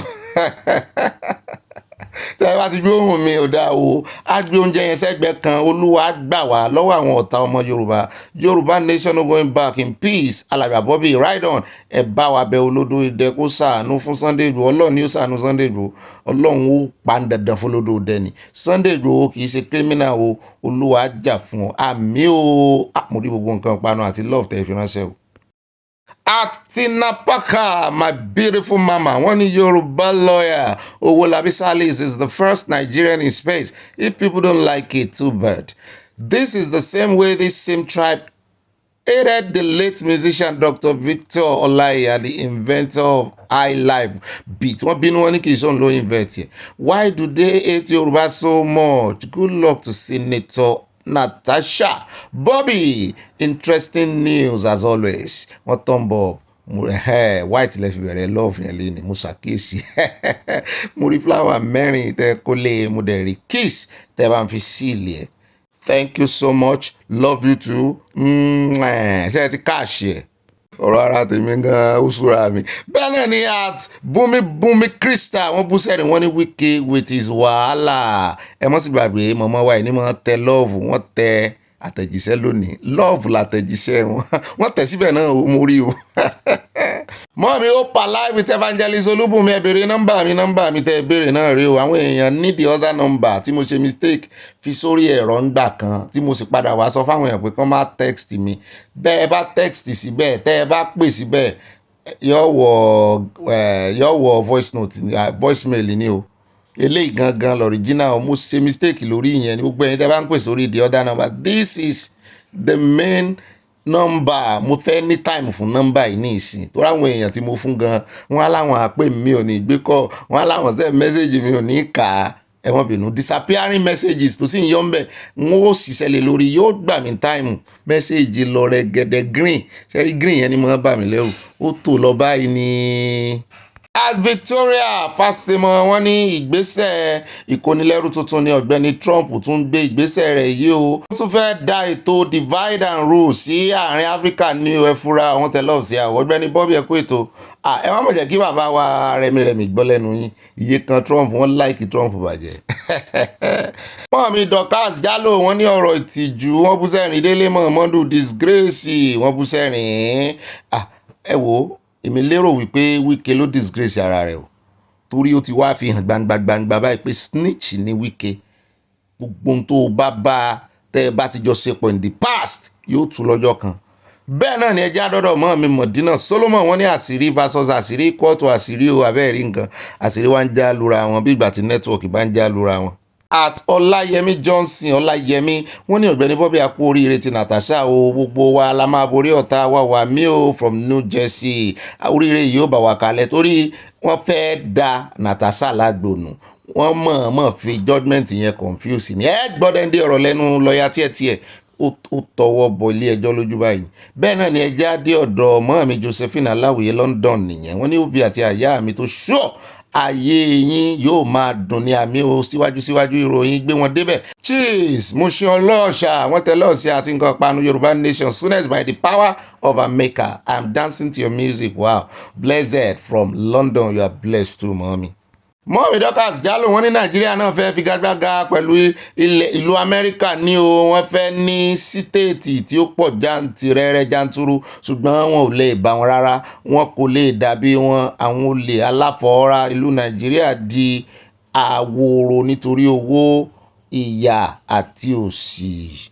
Mọ́mí ẹ try ẹ gbìyànjú mo rí i pé agídílẹ̀ fi kọ Yorùbá yín àwòrò h ní kẹ́ fi sí next time kì í ṣe w mo fi pa. Bẹ́ẹ̀ náà ni at Ìdẹ̀ra wọ́n ní àwọn ọmọ Ìgbò máa bínú kú ni lórí àwọn ọmọ Yorùbá bẹ́ẹ̀ ni o títí láíláí olórí ẹmújà ṣépè fún wọn ní àwọn yánmírí ìlọsíwájú Yorùbá yóò máa fọ́ wọn lórí ni ìyún náà ti tó kó máa fọ́ wọn lórí àwọn náà lórí ẹni lórí ń fọ́ o ẹni lórí ń fọ́ ẹ̀ ń pàyìndé wọ́n ń pè Yorùbá ipa tí a ń pò ṣe yóò apá ọmọdé ó kàgé ó ṣe ẹni lórí ń fọ́ o ẹ̀wọ̀n bínú orin ìṣá náà ni bẹ́ẹ̀ náà ni mọ́ mi Victoria Bàdéjọ wọ́n ní ibà ìfẹsọ̀wápọ̀ happy weekend omi náà kí mọ́ mi o àyà ń kọ́ wà àyà wa congratulations to Senator Natasha Akpoti láti gbé tuntun dé lọ́dọ̀ àwọn ará Àlímọ̀ṣọ́ ọ̀kan náà ni gbogbo àwọn olóṣèlú járe Yorùbá nation tètè dé Yorùbá nation going back wọ́n tẹ love sí àwọn thumb up sí àárín love. àti wọ́n mi yẹn mí gé wọ́n ní àfọwọ́fà disaster ló ń fa tiwa o ní Nàìjíríà bíi pé ká kọ́ ilé sójú ọ̀nà omi lójú gọ́tà àìní gọ́tà kí a máa da ìdọ̀tí sí àgbàrá òjò bí a lé omi sẹ́yìn ká kọ́lé síbẹ̀ bad layout àìní iléeṣẹ́ panápaná tàbí kí a má ní ohun èlò àti bẹ́ẹ̀ bẹ́ẹ̀ lọ òun ló ń fa ọ̀pọ̀lọpọ̀ àgbàrá flood tó ń ṣẹlẹ̀ ní Nàìjíríà. mọ́ọ̀mí Stella o wọ́n ní Wike ṣàǹgbàfọ́ o sọ ilé ìtàn Ọlọ́run ò ní jẹ́ kí o fi ẹnu ara rẹ kọ o kó bá ara rẹ àti bàbá mi ló kàn àdúrà tiwa nìyẹn ó gbànú ẹ bá ń yí ojú àdúrà yẹn padà ẹ tuntun kọ lọ́la ń retí rẹ ọkẹ́ ẹni Ọlọ́run ó jẹ́ kó fẹnu ara rẹ kó bá ara rẹ àti èmi ló kàn. mọ́ọ̀mí wọ́n ní at Michael Junior wọ́n ní èmi ni Tóyìn ìyá Michael also known as hallelujah láti Sùúrùlérè wọ́n ní ibà gbọ́mà bí wọ́n mú un jẹyìn o èmi náà ni mo sọ fún yín lọ́jọ́ sí wípé ohun Wike dàbí amúgbó ó dàbẹ́ ẹni àbí òkè tí wọ́n á ní Wike ti mú gbó kò sí ẹni tí Wike kò lè sọ̀rọ̀ sí ojú lásán kò ṣeé ṣe wèrè ìjà ló lọ́jà lábùjá mọ́ mi tó bá ní ẹ̀ mú fídíò tó ti mú gbó wa ń kọ́ tàbí rìsíìpù ẹ̀ ó dá àwọn ẹja dọ́dọ̀ bá mi Oríọlá Oríọlá wọn ní ibà ìkọ́ngà sẹ́mi ní ibà ìkọ́ngà ẹ bẹ̀rẹ̀ nu o wọn láǹfà hope you trust Aya against our members and your pekes in the house but no sentence will be this is portion carry go àṣẹ Oríọlá Oris from Dallas Texas Aya ọmọ gidi làyà Aya náà níyàwó láàrin àwọn òpèké wa àwọn tó láìkì Aya jù mí lọ́pọ̀ nbí bẹ́ẹ̀ náà ni ẹjẹ́ adé ọ̀dọ̀ bá mi Àbáyọ̀mí Orúfà ẹ̀wọ̀n náà bẹni Bọ́bí àti Aya a kó ètò ìlú o inú mi bẹ̀rẹ̀ sí kóra yín mọ́ Ọlọ́run ní bá wa tó Ọlọ́run á túnbọ̀ máa bá yín ṣe àmì olórí ọ̀rọ̀ Ọba Ìpẹ̀tù yẹn ó ta bá gbogbo àwọn olórí wa pẹ̀lú àṣẹ Elédùmarè gbogbo wọn tó ń fi owó èrú stolen money wealth ṣe olórí lé wa lórí Ọlọ́run á bá wa dojú tì wọ́n àmì o á tú àṣírí wọn adójú ìjà kọ wọn lórúkọ Jésù àmì mo fi yín kún o bẹ́ẹ̀ náà ni àtúndúpẹ́ Ògúnwálé wọ́n ní good day ọ̀gbẹ́ni Bobby good day to you mommy and I hear Mr. Wike need to do medical check-up I don't think he's well all what he's saying is not proper someone ate in your house and he says he has no table manner my regards to everyone wọ́n tẹ lọ́ọ̀ sí wa o mọ́ọ̀mí hope alive wọ́n ní honestly ẹ ń bá nírú ọ̀rẹ́ bẹ́ẹ̀ kò yàgò fún o bẹ́ẹ̀ náà ni mọ́ọ̀mí Scott Adigun mo mọ̀ pé padà wá mo jẹ́rìí wọ́n ní Wike agbára ṣàǹpa ọbẹ̀ ọtí bẹ́ẹ̀ bá mu omi jù gan yóò pa torí Wike ti mu nǹkan kò burú o agbára fẹ́ẹ̀ tán o Natasha wàá borí ọ̀tá rẹ̀ délẹ̀ mọ́ṣáláà apá bí ojú padà máa tì ọ́ kúrò lórí àga tó fi jókòó ní Senate ní Ọlọ́run nìkan ni alágbára tí kì í tán wàláì sàlá àwọn tẹ̀ lọ́wọ́ sí àwọn mọ́ọ̀mí yóò dáa fún yín ẹ̀ fọ̀gẹ̀dẹ̀ sí ni mọ́ọ̀mí ẹ̀mí gẹ̀ wọ́n ní ó ga o Solomon kejì dóbòdóbò jáde orí ẹ̀ pẹ̀lú sìgá ẹsẹ̀ mú o bẹ́ẹ̀ bá rí bọ́ ṣe ń pín èdè kiri HIV bẹ́ẹ̀ náà ń fi ògo wọn tàfàlà ọmọ ológo ìdóbò ọ̀fẹ́ Aya fa etí rẹ méjèèjì kó gbọ́ mi kọ́rọ̀ mi wọnú etí rẹ ọmọ ológo iṣẹ́ kíni parí ẹ̀ fúnra rẹ̀. ó rẹ káàbọ̀ padà Aya ìwọ náà wá àga tó fi jókòó ó yá ẹ̀yìn mi ẹ jókòó dídí ẹ jókòó dáadáa wá nǹkan fìdílé wá nǹkan panu ẹ̀ ní Sunday nǹkan tẹ́ mọ́ fi sọ̀rọ̀ àjíjà kẹ́ ẹ sinmi dáadáa ẹ sinmi sára ẹ fi gbogbo ara jókòó èmi mo ní ẹ jókòó bẹ́ẹ̀ ẹ wá nǹkan olómi tútù náà tẹ́ mọ́ fi sọ̀rọ̀ àjíjà nǹkan panu ní rẹpẹtẹ Aya kó nǹkan panu jáde gbogbo táwọn èèyàn wá ti fi ránṣẹ́ sí wa pápápá kó mọ́ rèé ẹ̀sìpáyà o ó dẹ̀ já wa máa wọnú àwọn àkójọpọ̀ ròyìn wa báyìí ẹ̀ bá wa pín kó kálé kó kákó ibà ròyìn náà ní ibà gbọ́n débẹ̀ ibà yànnà èmi náà ní ibà sáwọlé ibà kanjọ abẹ́ǹkó ibà lọ tààràtààrà tọ́rọ̀ bá ti di ọ̀rọ̀ òtítọ́ àtòdodo sàn láàrin o ajẹnimọ́ ní pẹ̀kọ̀rọ̀ èmi náà ní ibà confam kó tó sẹ́ndì ẹ̀ bó bá ti wá fi mistake sẹ́ndì ẹ̀ bẹ́ẹ̀ mi náà ṣe ń bẹ̀rẹ̀ ètò lẹ́nì tí mo sọ wípé bàbá olódò rẹ ti dé sí Nàìjíríà ṣùgbọ́n tí mo padà wá síbi tí mo ti ṣe mistake pé wọ́n àti ìdé o mo ṣe mistake ni ìwọ náà padà lọ síbi tó ti ṣe àṣìṣe kó rèé ṣe àtúnṣe èmi náà ní ibà àlẹ́jẹ́lì yín ibà rìpọ̀tẹ́lì ìbọ̀ pàkà ọkọ̀ àwọn òpèkè èmi náà ní ìbọ̀ parada àyà parada ó dọ̀gá rẹ̀ àṣẹ parada náà ní àyà òun ló tẹ́kẹ̀ comment section ó ti wá parada ní ìsìn ó tún ti di ọ̀gbẹ́ni Bobby nínú àkójọpọ̀ òròyìn náà níbà kéde fún Yorùbá Nation káfàtà ìbàdàn ọ̀dẹ́bẹ̀ ìbá sanáwọlé ìbá kanjọ́ abẹ́ǹkò wọ́wọ́ ní òròyìn ṣùgbọ́n mi ò máìd tọ́rọ̀ bá ti di ọ̀rọ̀ òtítọ́ àtòdodo adúpẹ́ lọ́wọ́ Ọlọ́run tó gbé ìpàdé ọlọ́mọ lé ìkàlẹ̀ báyẹ̀ bá pín ẹ mọ́ bá fi ọwọ́ kan ẹ mọ́ bá fi ránṣẹ́ sí àwọn olólùfẹ́ yín ẹ sì sọ fún wọn ẹ wọ́ọ̀nù wọn ẹ kìlọ̀ fún wọn wípé bọ́n bá join wa ẹgbẹ́ òdodo nọ́mbọ̀ wà join o àwa ò gba onírọ́ síbí o onírọ́ tí ó bá sí join wa kó ṣe tán láti convert sí olódodo torí òdodo ní gbórílẹ̀-èdè lèkẹ́ alákọ̀ọ́kọ́ ń bẹ̀ lórí ọ̀rọ̀ Natasha ní o ẹjẹ́ àkọ́kọ́ dé ilé ìgbìmọ̀ asòfin níbi tí wọ́n ti ń kọ́ ní kọ̀ọ̀kan èjèèjì síta wípé condition táwọn wà fún Natasha rèé o condition for Natasha to return wọ́n ní àwọn senate ti wá ganu sí máìkì o ẹni tó jẹ́ agbẹnusọ wọn Yẹmi Adaramodu wọ́n lòun ló sọ ní red chamber wípé statement àti gba Natasha padà kìí ṣe nǹkan tó yá báyẹn it will not be immediately o to restate the embattled senator Adaramodu ló sọ eléyìí lẹ́yìn ìgbà tí ilé ẹjọ́ tí wọ́n dájọ́ tán ṣùgbọ́n wọ́n dọ́gbọ́n gbèsè wọn lẹ́yìn náà wọ́n ní it was established that the senator in question erred wọ́n ní ó ṣàṣemọ́ṣe the court has already told her to go and do some things like restitution wọ́n nìkan wá bẹ́yìn wọ́n retí kó wá bẹ́ àwọn. So after the restitution, thank God, the Senate will now sit again and consider the content of that restitution, and that will inform our next line of action. Adaramodu said. Wọ́n tún fọwọ́ lálẹ̀ fún ilé ẹjọ́.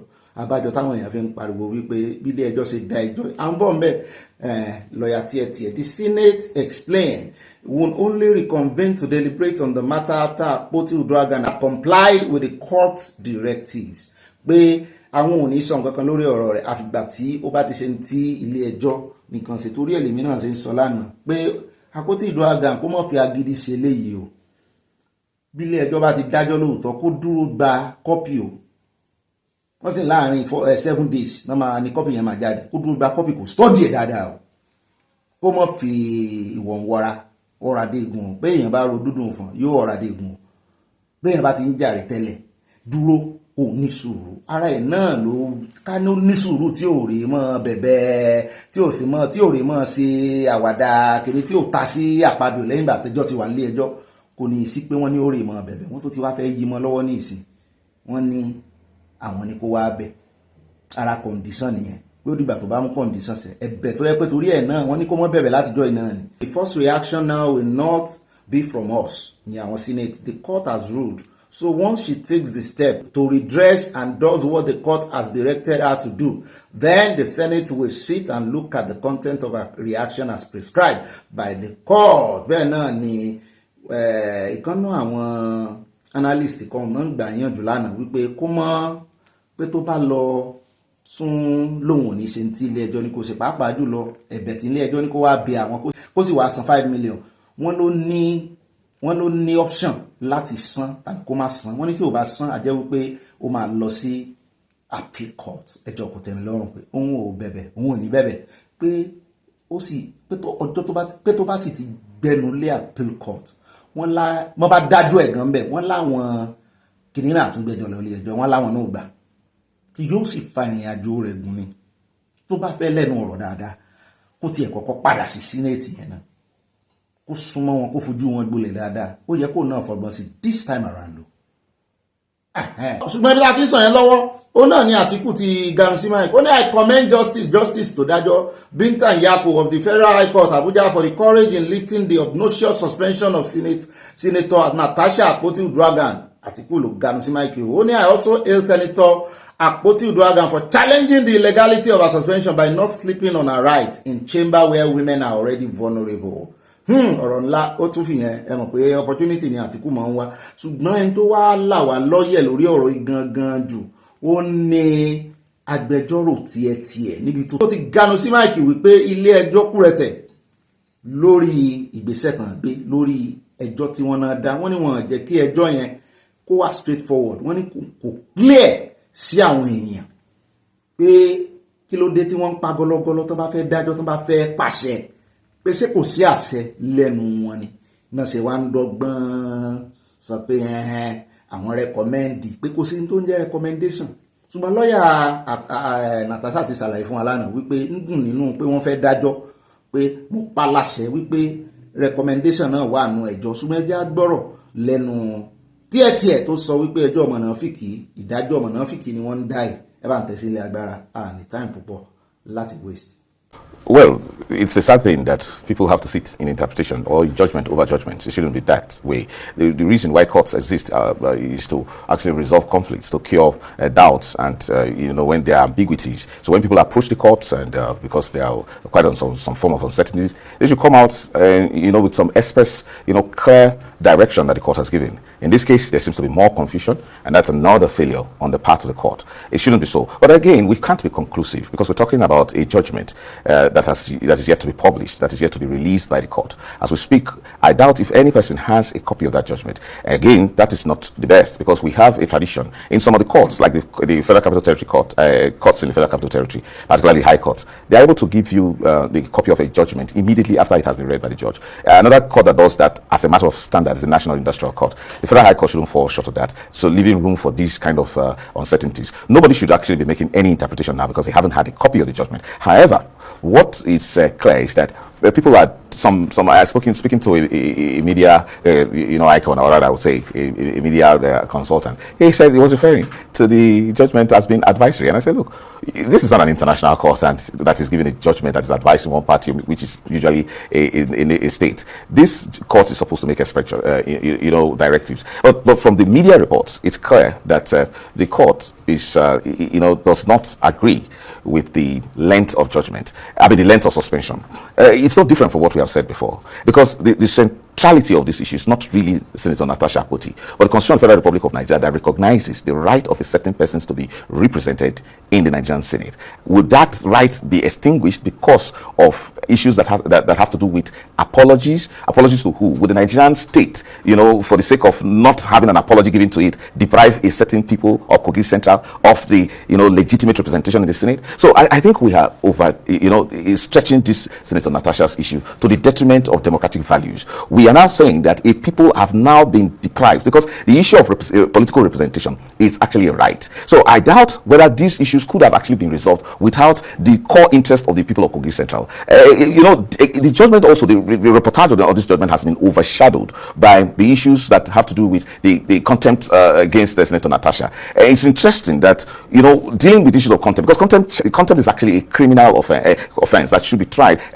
separately from the case, from the substantive case. Now, one would have expected that the originating summons would have been dealt with in clear terms, and the reliefs that have been sought by Senator Natasha would have been dealt with serially, so that we know what the court has provided for. At no material time, did any person contemplate the powers of the Nigerian Senate to apply some measure of discipline. Now that's the next question I want to ask you. We're talking about the Nigerian Constitution here, the highest law upon which every authority and persons in the Federal Republic of Nigeria must comply to. And when especially you're dealing with issues that have to do with the rights of human beings, of peoples, the court under Section 6 of the Constitution has such powers to give directives that must be immediately obeyed by all such authorities, which include the National Assembly. It doesn't matter whether the principle of separation of powers does not mean that the courts are completely, emasculated from exercising any authority on the other arms of government, like the legislature, that's the National Assembly, or the executive, referring to the presidency, or the various governors and the governments of all the state governments. The courts have all such powers, provided it is making such decisions according to law. In this case, yes, the court has the power to compel. And again, no, it's not about precedents. You see, the standing rule is that whenever a court in Nigeria, no matter how low or high the court is, makes a pronouncement, it is automatically obeyed. So we are facing a dysfunctionality that has existed for so long. That's why we ever question whether or not to obey an order that has Does it mean that the Senate speakers? No, you see, in this case, we're talking about the personality of the Senate president and another particular senator, Senator Natasha Akpoti. Now, one senator is more powerful than the other because he is the Senate president. Now, there is a way when political power is exercised that has a tendency of always disregarding rights. That's why powers are delimited, powers are contained, are restricted. And when there are violations, persons who feel that they have been affected by the abuse of any form of political power can now approach the court, and the court straightens, defines rights, make a determination of what the issues are, and then it's able to give clear directives. And in this case, we're talking about determining rights, we're determining interest, and then the principle, and then giving justice to the person who has approached it. All right, well. ó náà lẹ́gbọ́n yẹn o, ṣùgbọ́n àyà ní kí n jẹ́ kó n ṣe atótónu eléyìí mo ló dáa nìṣó ńlẹ̀ ó ló ń gbọ́n kankan nínú ọ̀rọ̀ tiẹ̀ ó ní tiẹ̀ ò ṣàlàyé rẹ̀ dáadáa ó ní kí n jẹ́ kó ń ṣàlàyé rẹ̀ ní Ìgbò ayọ́yá wá bọ́ bí o ohun wá jọra o kẹ́wọ́n ní sẹ́mi náà mo sì ń sọ̀rọ̀ aya ó yá kẹrùn díẹ̀ aya ní ẹ̀jẹ̀ ń bá sọ aya ní tí tiẹ̀ ń gbìyànjú láti sọ náà ni wípé àwọn sínéètì pátápátá porogodo náà ni ó yẹ kí wọ́n rè bẹ constituency Natasha torí àwọn gangan àwọn ni wọ́n gbé ẹsẹ̀ àwọn náà fìyà jẹ constituency àwọn ará constituency Natasha báyìí láti bí oṣù mẹ́ta báyìí wọ́n jẹ́ kán rí ẹ̀tọ́ wọn gbà pé ọ̀rọ̀ wọn dàbí ọ̀rọ̀ àyà ló ní atótónu yìí ó lọ́rọ̀ wọn dàbí ọ̀rọ̀ ọkọ àtìyàwó àtàwọn ọmọ rẹ̀ èdè ayédè wá ṣẹlẹ̀ láàrin ọkọ àtìyàwó ọkọ wa ni ó yá mọ́ lọ lé bàbá rẹ̀ náà tọ́ ọkàn mi bá balẹ̀ lọ fóṣù mẹ́fà wọ́n pè ọ́ padà ìyàwó wa lọ lé àwọn òbí rẹ̀ fóṣù mẹ́fà ṣùgbọ́n àwọn ọmọ wa ń jìyà nítorí pé ọkọ yarí torí pé ó fẹ́ fìyà jẹ ìyàwó rẹ̀ kò ṣẹ̀tọ́ lórí àwọn wọn kò fowó oúnjẹ lẹ̀ kò fowó skul lẹ̀ ìyà wa ń jẹ àwọn ọmọ wọn ń jìyà ìmọ̀dí ìyà ìṣẹ̀ tí wọ́n ṣẹ̀ nídìí èyí wọ́n ní bọ́rọ̀ sí rí gan rèé wọ́n ní àwọn ará Kogi gan náà ń fìyà jẹ wọ́n náà tún wá kọjá àlàkalẹ̀ ibi tí òfin àwọn senate tó láàlẹ̀ wọ́n ní kò síbi tán ti ní kán suspend asòfin fún 6 months wọ́n ní so àwọn gan mẹ́ẹ̀ wọ́n ní kí ló dé tí ilé ẹjọ́ tí wọ́n fi dá ẹjọ́ ọ̀yẹn fáwọn náà mo láyà ó kárí yóò dáa fún ọ ojú ó yé mi gan yéké.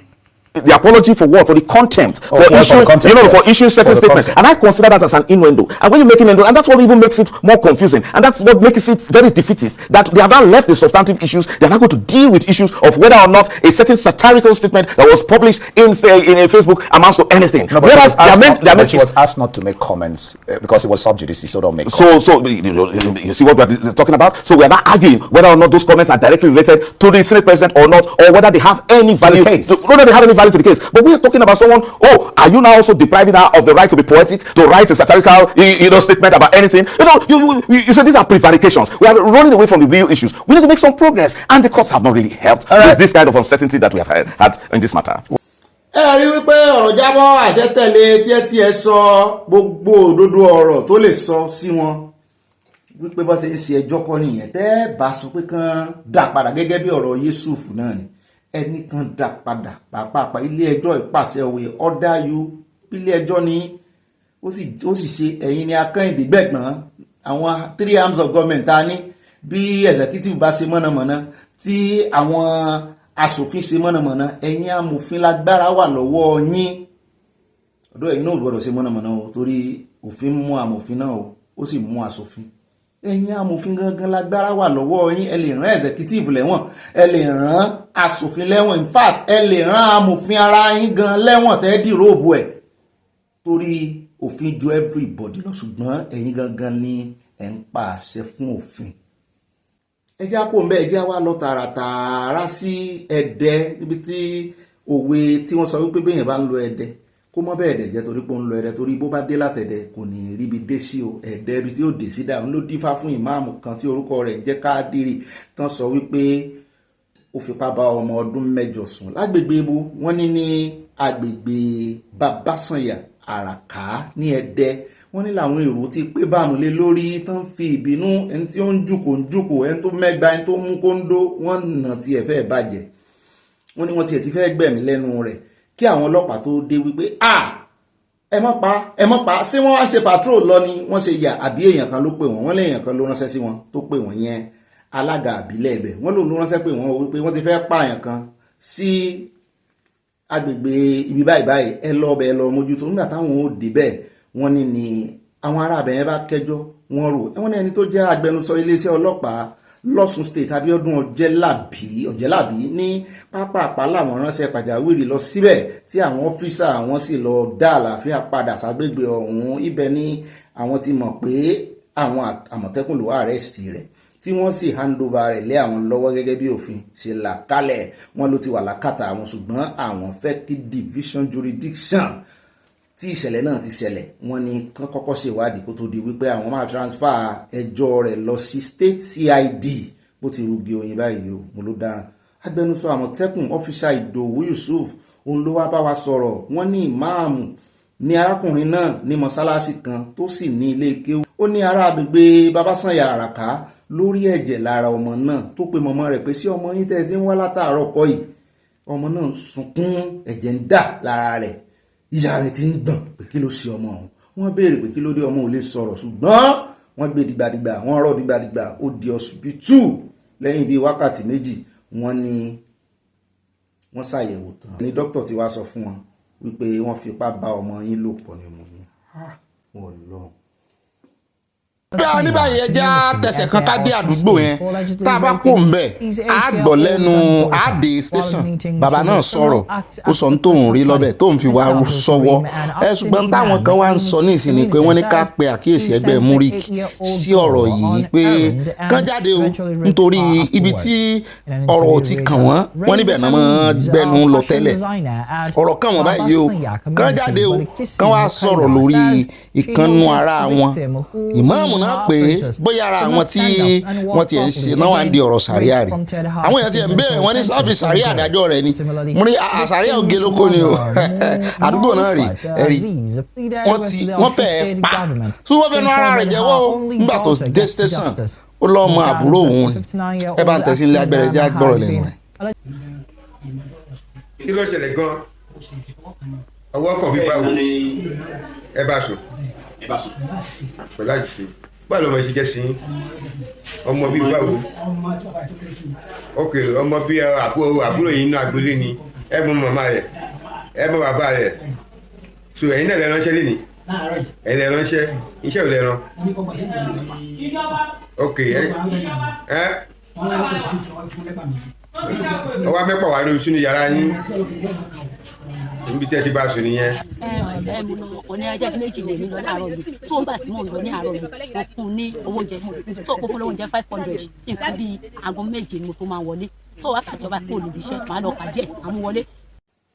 àìmọye irú àwọn ọmọ bẹ́ẹ̀ tó jẹ́ wípé tí irú ìṣẹ̀lẹ̀ yẹn ṣẹlẹ̀ sí láti kékeré wọ́n hètì ọkùnrin tán fi dàgbà ni wọ́n hètì ọkùnrin tán fi dàgbà torí mental picture yẹn ó ń dà wọ́n lórí irú tán fi dàgbà fipá bá ọmọ lò pọ̀ kí lẹ́yìn rí ń bẹ̀ kí ni ìgbádùn tí olórí burúkú là ní ìmáàmù ọlọ́run ló mọ iye ọmọ tó ti pásùn tó ti jábàálé wọn bẹ́ẹ̀ táwọn èèyàn ò délé sọ̀rọ̀ ọmọ ọdún 8 wọ́n mú òde ìsìn náà àwọn ọmọ òde ìsìn náà rèé kì í sọ ọmọ eléyìí ni mo ń bá wí o ṣùgbọ́n àwọn ọmọ kan wà náà tó jẹ́ pé ẹ̀ẹ́rì wọn ìmíì kan ò tí ì ju ọmọ 12-13 years lọ mo rí kan lánàá mi ò lè lò ní nítorí ó máa tàbùkù àwọn obìnrin èrò ń bà wọ ọkùnrin gan ní sáàbẹ ọ̀pọ̀lọpọ̀ ọkùnrin ò béèrè fọmọ obìnrin mọ́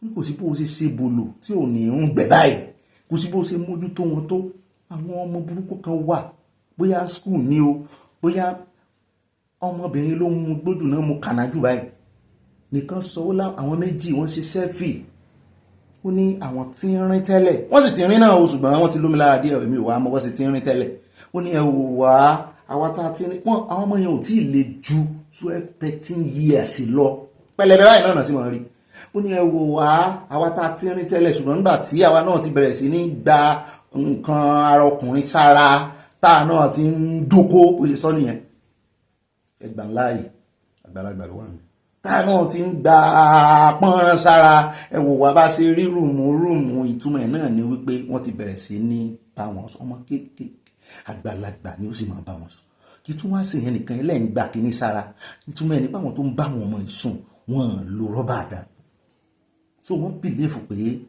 àtọ̀ ọkùnrin tó ń bọ́ sáwọn lára làwọn fi sanra.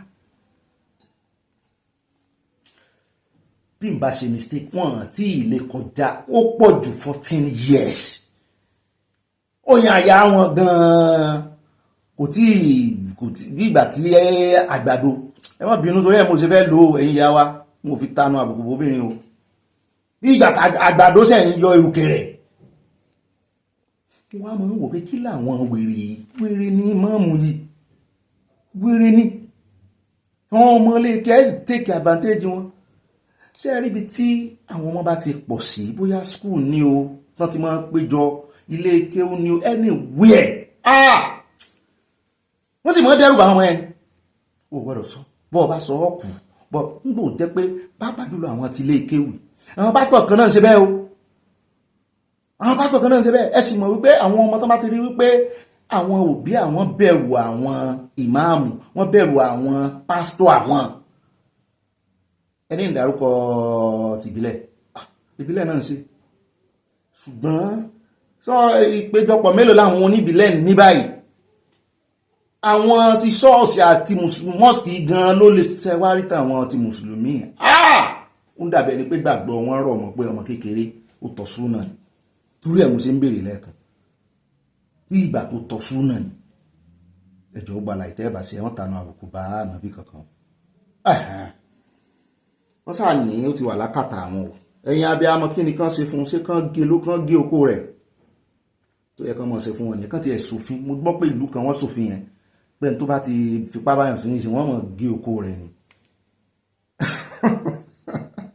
ẹ̀ ń wọ́wọ́ mi pé ó ká lára ẹgbẹ́ ti fẹ́ fọwọ́ ṣe sísọ́ọ̀sì ń tèmi ẹ jẹ́ sáré dé kìíníjà rẹ̀ ká tó lọ sọ́dọ̀ ọ̀dà ẹ mọ̀ tìjà rẹ̀ jẹ́ parí owó òròyìn lọ́dọ̀ àwọn aráabí ẹ jẹ́ á lọ sí ká tó lọ sọ́dọ̀ Peter Obi ẹ jẹ́ á dọ́dọ̀ arábìnrin ọmọ Galadima níbi tó ti ganu sí máìkì tó ti sọ nípa gbogbo àwọn tí ń bá ààrẹ Tinubu ṣiṣẹ́ pápá jùlọ àwọn mínísítà ó ní wọ́n ṣe dáadáa rárá ó ní kò séyìí tó kó gojá kò séyìí tó lálùyọ nù wọn bẹ́ẹ̀ náà ló tún sọ̀rọ̀ nípa ọ̀dọ́ pé àwọn ọ̀dọ́ ti ṣe tán wọn fẹ́ gbọ́ràn sí àwọn ẹ̀líìtì wọn lẹ́nu mọ́lẹ̀ Haúsá pé fúnra wọn náà fẹ́ darí ara wọn sí direction tó tọ́ ní 2027 pé káàrẹ Tinubu mọ́ retí pé àwọn máa rí 30% ní gbogbo ilẹ̀ Haúsá wọn ni ṣé wọ́n jẹ́ ọlọ́run ilẹ̀ Haúsá ni wọ́n lò náà ló kọ́ wọ́n ló sì máa mẹ́ńtọ́ àwọn youth ibẹ̀ náà ló tún ti sọ kùdìẹ̀kùdìẹ̀ tó dé bá àwọn youth ilẹ̀ Haúsá bá ń ganu ẹ̀sìn máìkì ẹja gbọ́ díẹ̀ nú ọ̀rọ̀ ẹ̀ sábà pàdé káwá máa lọ tààràtààrà sínú ìròyìn tí ó wọ́n tẹ̀lé. See, we young people were worse in Nigeria. We're worse. We're not even ready. You know, we're not ready. I have a program called Ario 100% Focus. We have an event tomorrow in Kaduna. And when I read the comments, when we posted to invite people, and they were like, oh, so what are we getting? You know, we want to see how on our own little way we can address some of the situations that are happening in the North. What's happening in the North is illiteracy, insecurity, and lack of empowerment or, you know, anything to do. And we can't always wait for the government to hand us everything that we need. We have to make initiatives to be able to at least develop ourselves, add value to ourselves, and at least escape this economic slavery or, you know, whatever mindset we have. So I really am not too sure about young people in Nigeria. I don't think they're ready. I don't think they really understand the gravity of what is coming, you know, because this elderly people, they're still there. As a northerner, what is the North saying about Tinubu? Honestly, I don't have good reviews. It's really bad. It's really bad. Do you think the North will vote for Tinubu? Maybe 30% or less. Or less. It's going to be worse than the last election, 2023? Oh yeah, it's going to be the toughest battle that he will ever see. Yeah, it's going to be the toughest. Because this coalition, as much as I don't really understand what they're doing, I think when I saw them, I was like, oh, you know, anybody that sees it will be like, we need to sit down. Because I feel like, for example, if a policy is going to be introduced that will affect the people, there should be something that should be replaced before that is being taken off. You can't just give birth to a child and the child will start running. You know, there are processes. They start sitting, crawling, you know, before they start the 1 step, 2 step and running. You know, you can't just remove something from people. And it's difficult. Was that insensitive as far as you're concerned? I think it's a bit insensitive. It is. Do you think they can fix it? They can, if they want How? to. They should get experts, people that know the job. And the people then, is it that they don't know the job? No, they don't. Most of them don't. The Tinubu cabinet? Maybe out of the ministers, maybe 3, 4. The sound? Yeah. So I don't think. It's an empty cabinet, empty shell as far as you're concerned. At least during Buhari, sometimes I know who is who. Then if somebody tells me, oh, there's a minister, I'll be like, oh, he's a minister. You don't even know because you don't even hear about him. What do they do? And they complain that there's no funding, there's no money, so they can't do anything. They're more or less the same. But Buhari's people, they had money.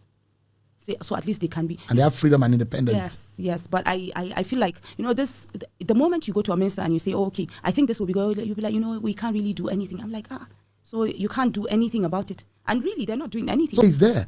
He's performing. Olubunmi Tunji-Ojo is there. He did 1 or 2 things. The Minister for Digital Economy, the Minister for Arts, Culture, She's there. There are people that we see doing stuff. Yeah, but how many ministers are there? 40 something? About 49 or there, about 47. So how many people did you count now? About 3 or 4? There isn't really much they're doing. I think it's just a waste. Have you given up on APC?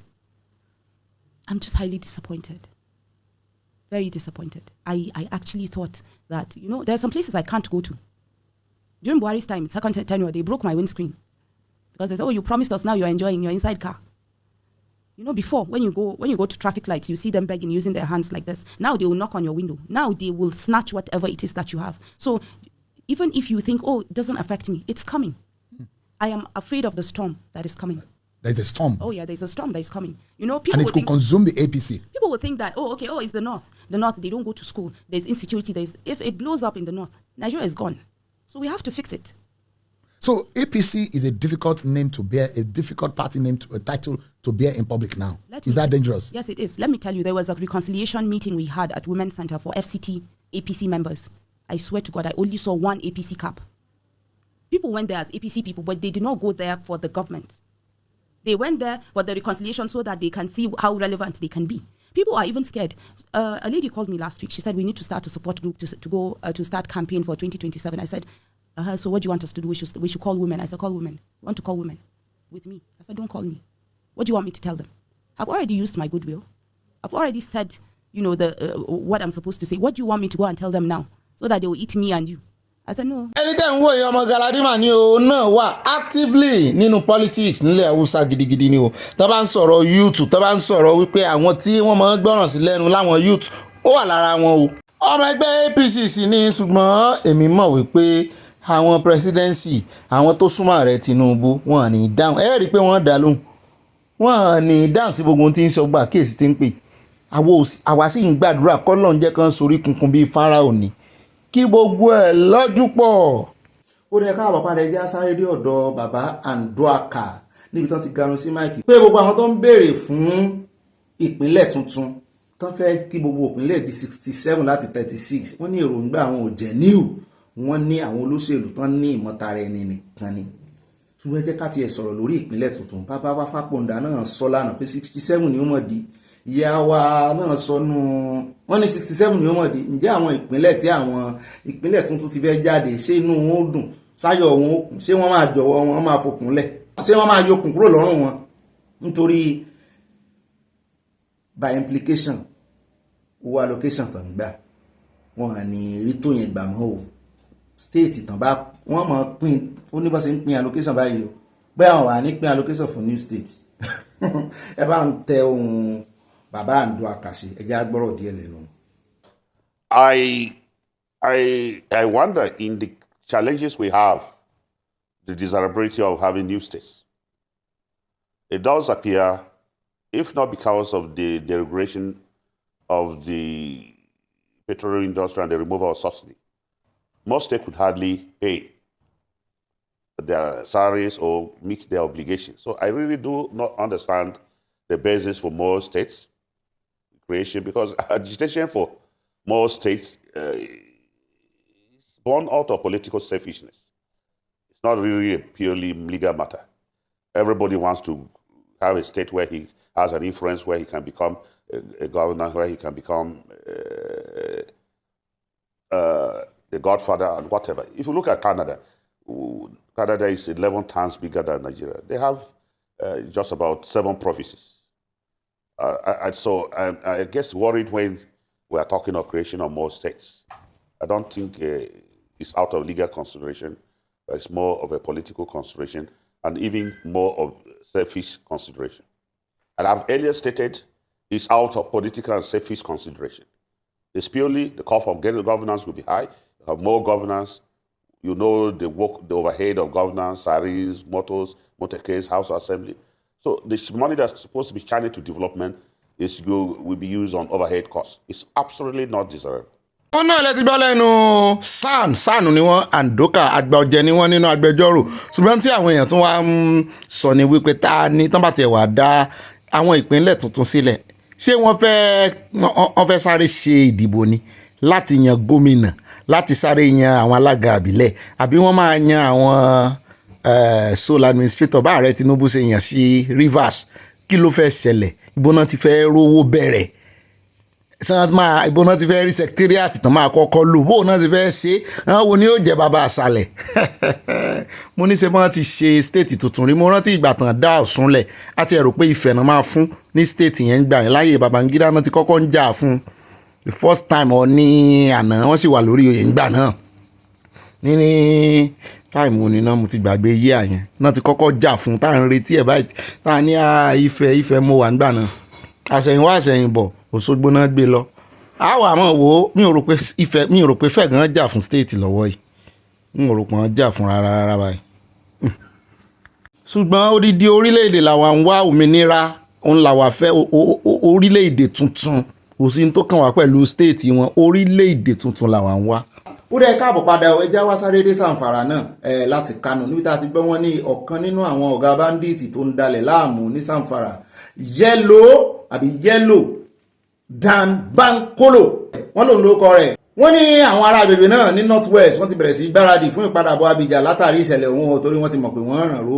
wọ́n ní bí wọ́n ṣe pa Gòláyà àti wọ́n yẹn wọ́n ní inú wọn ò dùn sí wọ́n ń padà bọ̀ àrùn ro pípa Bankolo tó jẹ́ ọ̀kan gbòógì àti gbòǹgbò tí kìí ṣe ẹ̀ka ọ̀kan lára àwọn top enforcer nínú ẹgbẹ́ bandit Kingpin Bello Turji ní nẹ́tíwọ̀kì ẹ̀ wọ́n ní ló jẹ́ káwọn aráàlú ará agbègbè ọ̀hún ní àwọn ò lè fojú méjèèjì sùn mọ́ o lábúlé tí wọ́n ti fẹ̀mí ẹ̀ ṣòfò pé àwọn mọ̀ pé wọ́n ń padà bọ̀ o mo ní ẹ̀yin náà mọ̀ gbáradì o bẹ́ẹ̀ náà ní kẹ́ ẹ lọ ṣe collaboration pẹ̀lú àwọn agbófinró àwọn àmì àwọn ọlọ́pàá nígbò sì jẹ́ iye kan Túnjí Bello ni ẹ mọ́ sàṣùpèyè ẹ mọ́ sàṣùpara ẹ jẹ́ àpò ń bẹ́ẹ̀.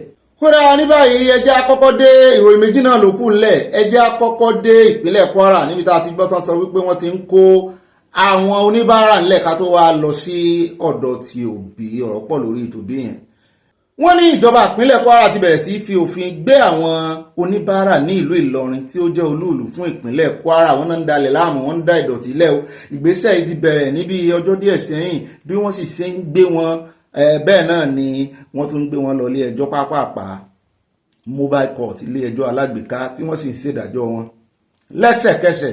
wọ́n ní bí àwọn kan ṣe ń rí ẹ̀wọ̀n náà ni ìdájọ́ àwọn kan jẹ́ iṣẹ́ ìlú community service pé ẹ lọ gbálẹ̀ ẹ lọ gbá títì ẹ lọ tún bí ìṣe. wọ́n ní àwọn kan rẹ̀wọ̀n nínú wọn. nínú kọmíṣánná fún ètò ìdàgbàsókè society development fún ìpínlẹ̀ ọ̀hún Ajia Mariam na Fatima Imam ló ṣáájú àwọn ẹ̀ṣọ́ ìjọba láti lé gbogbo àwọn oníbàárà ọ̀hún náà. mo ní kílẹ̀ ń lé wọn fún ẹ̀bẹ́ ìlẹ̀ sọ wọn do oníbàárà ẹ̀wọ̀n àlùmọ̀ǹjèrè ilẹ̀ Haúsá ní Ìlọrin bí ilẹ̀ Haúsá ní wọ́n ka Ìlọrin wọn àti Kwara owó Kwara ilẹ̀ Haúsá náà kà yín mọ́ àtọ̀fà ó pẹ́ ní tẹ̀wọ̀n Kwara geopolitical kìíní ilẹ̀ Haúsá náà kà yín mọ́ so wọ́n bá ní àwọn àlùmọ̀ǹjèrè pọ̀ nbẹ náà kò léèwọ̀ ilẹ̀ Haúsá náà ló lálùmọ̀ǹjèrè. kódà a gbọ́ wípé ó ti tó àwọn 66 tí àtọkùnrin àtobìnrin àtọmọdé àtàgbà wọn ní àwọn ọmọ wọn sẹ́wọ̀n kan máa ń yí ọmọ náà ní lẹ́gbẹ̀ẹ́ títì àwọn ọmọ wọn ń tọrọ báárà àwọn náà ń tọrọ báárà. ọ̀rọ̀ yìí ló ń fa wéwé àti ìbéèrè láàrin ìlú wípé ǹjẹ́ àwọn oníbàárà náà jẹ́ aráàlú àti pé ṣé wọ́n rìn àtọ̀rìn wa ni wọ́n ní sán lẹ́tọ̀ọ́ àbí wọ́n lẹ́tọ̀ọ́ ṣé ìjọba ni ò pèsè iṣẹ́ fún wọn ni ṣé ìjọba ni ò tọ́jú wọn ni. òótọ́ sì ni mi ò rò pé ìjọba ń tọ́jú àwọn abarapa mi ò rò pé ìjọba gan ní ilé ìtọ́jú àwọn abarapa social service tó wà. lọ́jọ́ ìṣẹ́gun ọjọ́ kìíní oṣù keje ni àwọn oníròyìn kàn sí ẹ̀ka tó ń rí sí ètò ìdàgbàsókè láti mọ ìdí pàtó tí wọ́n fi ń kó àwọn oníbàárà kúrò nílẹ̀ àti láti mọ̀ bóyá ìgbésẹ̀ náà ó bá òfin mu àti láti mọ̀ bóyá ìgbésẹ̀ ọ̀hún bá òfin mu. ẹ sì mọ̀ pé gbogbo wọn náà kọ́ lọ́wọ́ ń dùn gbogbo wọn kọ́ lẹ́sẹ̀ ń dùn gbogbo wọn kọ́ lójú ń dùn.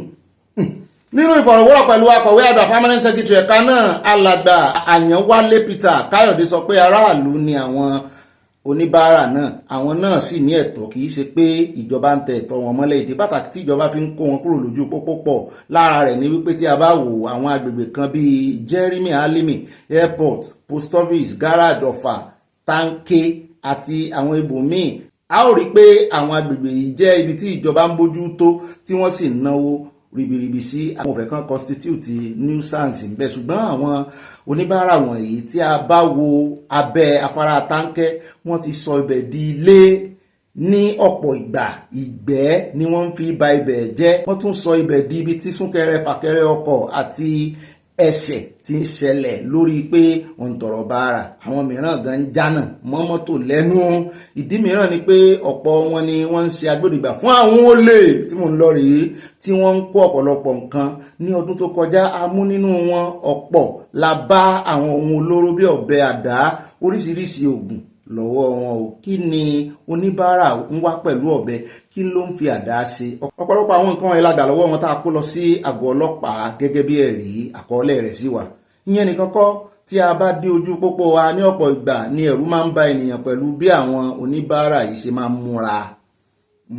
Ti ẹ̀dá ẹ̀rí àtọ̀pá, ọ̀pá wà lọ́wọ́ wọn, sá ń fi ọ̀pá tọrọ báárà tí ó gbọ́n ló fọ́ lójú. Ìdí mìíràn ni wípé ọ̀pọ̀ wọn ni wọ́n ń ṣe agbódegbà fún àwọn olè tí wọ́n ń kó ọ̀pọ̀lọpọ̀ nǹkan. Ó ní a ti ṣe ìpàdé pẹ̀lú àwọn olórí wọn ní ọ̀pọ̀ ìgbà tí a sì jẹ́ pé wọ́n mọ ìpinnu ìjọba eléyìí tí wọ́n fara mọ́ fúnra wọn. A ní wọ́n lè dúró ní àwọn agbègbè ọjà ọba sí Gàmbàrí títí dé Ìpàtà. A sì fọkàn wọn balẹ̀ pé a ó mọ kàn sí wọn pẹ̀lú àwọn ohun àgbáyé gbádùn tí ìjọba ń ṣe. A sì ń ṣe bẹ́ẹ̀ gẹ́gẹ́. A tún ń ṣe èyí nítorí àwọn tó lápá tó lẹ́sẹ̀ tí nǹkan kan ò ṣe. Ìjọba ní kán lọ wáṣẹ́ ṣe tàbí kán lọ kọ́ṣẹ́ tàbí kán lọ dáko. Apá àwọn nǹkan kan ò ṣe wọ́n, ẹsẹ̀ wọn nǹkan kan ò ṣe wọ́n, wọn fọ́ lójú, wọn dí létí. Ìjọba ti pèsè bí ẹ̀kọ́ṣẹ́ ìmọ̀ nípa ẹ̀rọ, bẹ́ẹ̀ sì ni wọ́n pèsè àwọn ohun ìdáko lọ́fẹ̀ẹ́ fáwọn tó bá fẹ́ dáko. Fún ìdí èyí èmi ò rí àwáwí nínú ìròyìn yìí o. Òjòbá náà lọ ẹ lè ró oníbàárà bí láyé láyé. Àwọn tí wọ́n sùn ta náà wá o, láwọn kan tó yẹ pé ẹ ti mọ̀ pé orí wọn ti touch, ṣùgbọ́n pé àwọn ti tọ́jú wọn, wọ́n ti mú wọn lọ rehabilitation, wọ́n kàn fi wọ́n lẹ̀. Ṣùgbọ́n kì í ṣe pé wọ́n kàn ń pọ̀, wọ́n wá ń kẹ́gbẹ́ jọ irọ́ o. Tó bá sì ti yá náà láàrin ibi oṣù mélòó kan ẹ ní rí mọ́.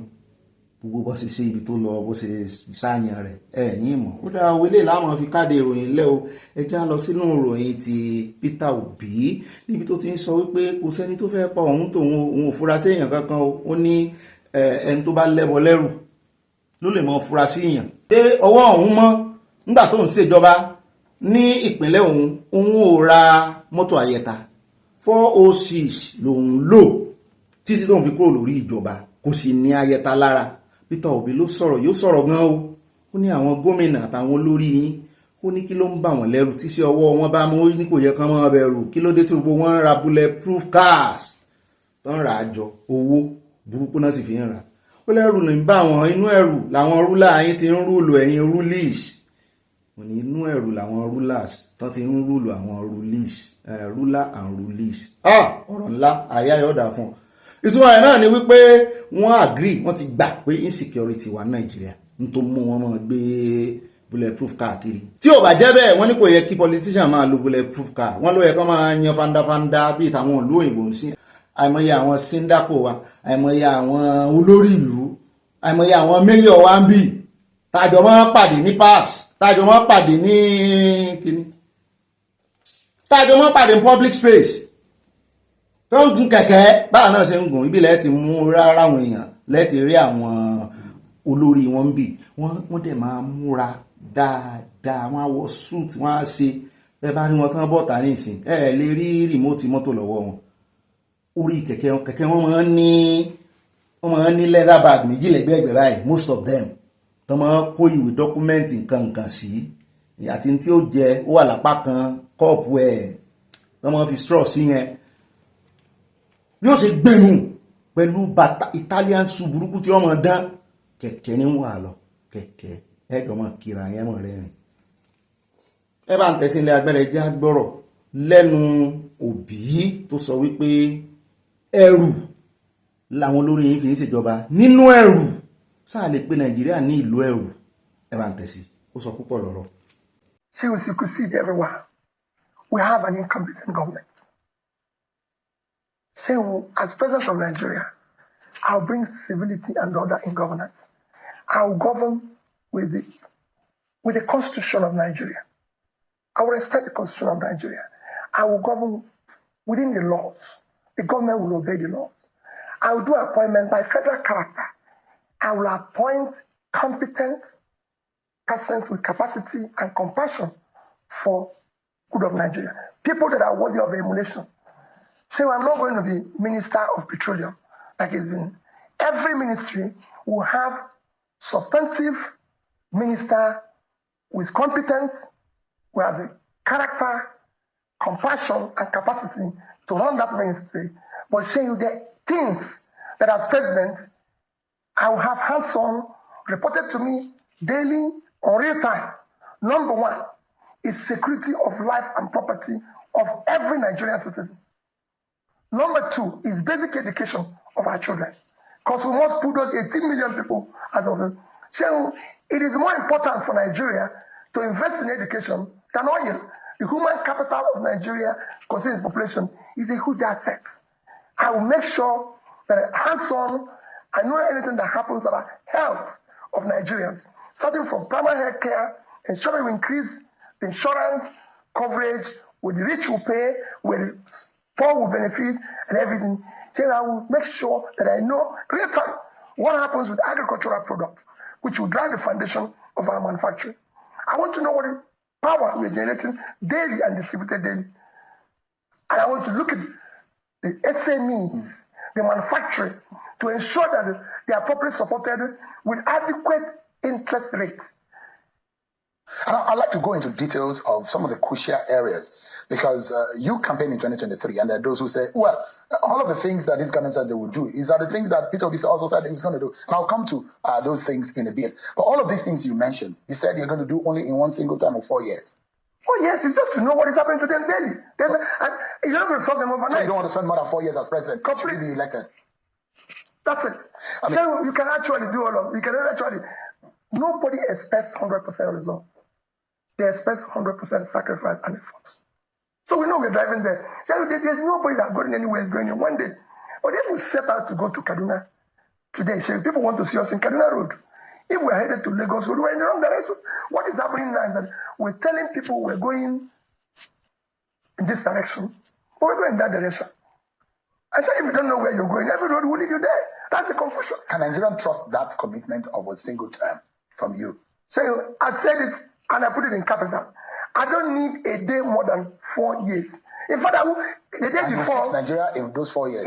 I will show the direction of good governance. That's what I said. To what end is this one single? Why do you want to spend? The Constitution allows you. You've been a two-term governor. Why do you want to? In 2 years, they are the maximum damage.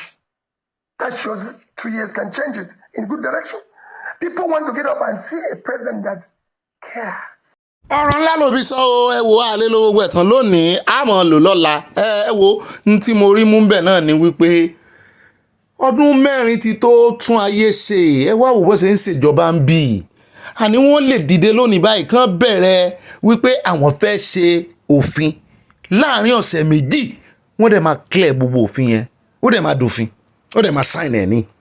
Nàìjíríà náà ti jẹ́ kó sọ̀rọ̀ fún yín náà ti jẹ́ kó look like pé ilé ayé le dandan àti ìṣèjọba ò lè bólóòtọ́ bá ti wà ń tó mú èèyàn bà Nàìjíríà jẹ́ fọ́dún méjì èèyàn lè lo ọdún méjì náà láti put nǹkan into right perspectives àti wípé kò ní ìdí kó lo gbogbo 50 ọdún kan ọdún méjì káti ẹ̀ wà ní mẹ́rin tó ráwọn èèyàn bẹ̀ẹ̀gbọ́n fẹ́ believe Obi ó ti tó lay foundation gidi pẹ̀lú good constitution. Ó dé àwọn ẹ̀ka àbọ̀ padà lọ́dọ̀ Obi o ká tó wá mọ́ káde ètò ńlẹ̀ lónìí. Ká tó kọ́lí tèdè ẹja sáré yẹ ilé ìwé ìròyìn kan jáde lẹ́nu àárọ̀ ẹ̀ níbi tí Minister fún Works David Umahi ti ń ṣe ojú títì Calabashi kìnìún rántí rẹ̀ táwọn ará diaspora fẹ̀sùn kàn pé owó lé àwọn ó gbalẹ̀ àwọn òun náà ni. Àfi bó ṣe déédéé ganu sí ọ̀rọ̀ kan àwọn ọ̀rọ̀ tí ò dá sí rí nínú gbogbo àwọn èèyàn tó ti ń dá sọ̀rọ̀ Kanu Nnamdi àgbọ̀ kó sọ̀rọ̀ lórí ẹ̀rí ó wá ń jọ bí ẹni pé ó ti ń rí òye kan wípé wọ́n fẹ́ fi Nnamdi Kanu lẹ̀ ló bá ganu sí máìkì wípé federal government ń negotiate release Kanu lọ́wọ́ mu ni bó náà ṣe ń negotiate release àwọn wo náà ń bá negotiate kí àtònímọ́nì kò jọ àtànàmánà àbáyé àtànàmánà ò jọ àtònímọ́nì sí ni àwọn tó ti ń sọ̀rọ̀ lórí ọ̀rọ̀ ìtẹ́lẹ̀ àmọ́ wọn èyí tán sọ̀rọ̀ sí gan Kalu Orji àmọ́ ewu ń tiẹ̀ tí ṣùgbọ́n náà sáfẹ́ ṣe bí ẹni wípé òun wà lára partnership yẹn lọ́rọ̀ kan òun ló jẹ́ àmọ́ wípé wọ́n á tó release Kanu ṣùgbọ́n ọ̀rọ̀ rẹ̀ wá ń contradict ó tún wá fi but sí wọn ni kí tún ní condition kí bẹ́ẹ̀ bá release yẹn ń condition ó ní kán mọ́ lo Kanu gẹ́gẹ́ bí ohun ìjẹ́ fún politics yẹn ni pé tán bá máa release ẹ̀ kán máa release ẹ̀ pé kán ọmọ Ìgbò lè ṣe politics kán lè dìbò fún ààrẹ Tinubu wọn á wò pé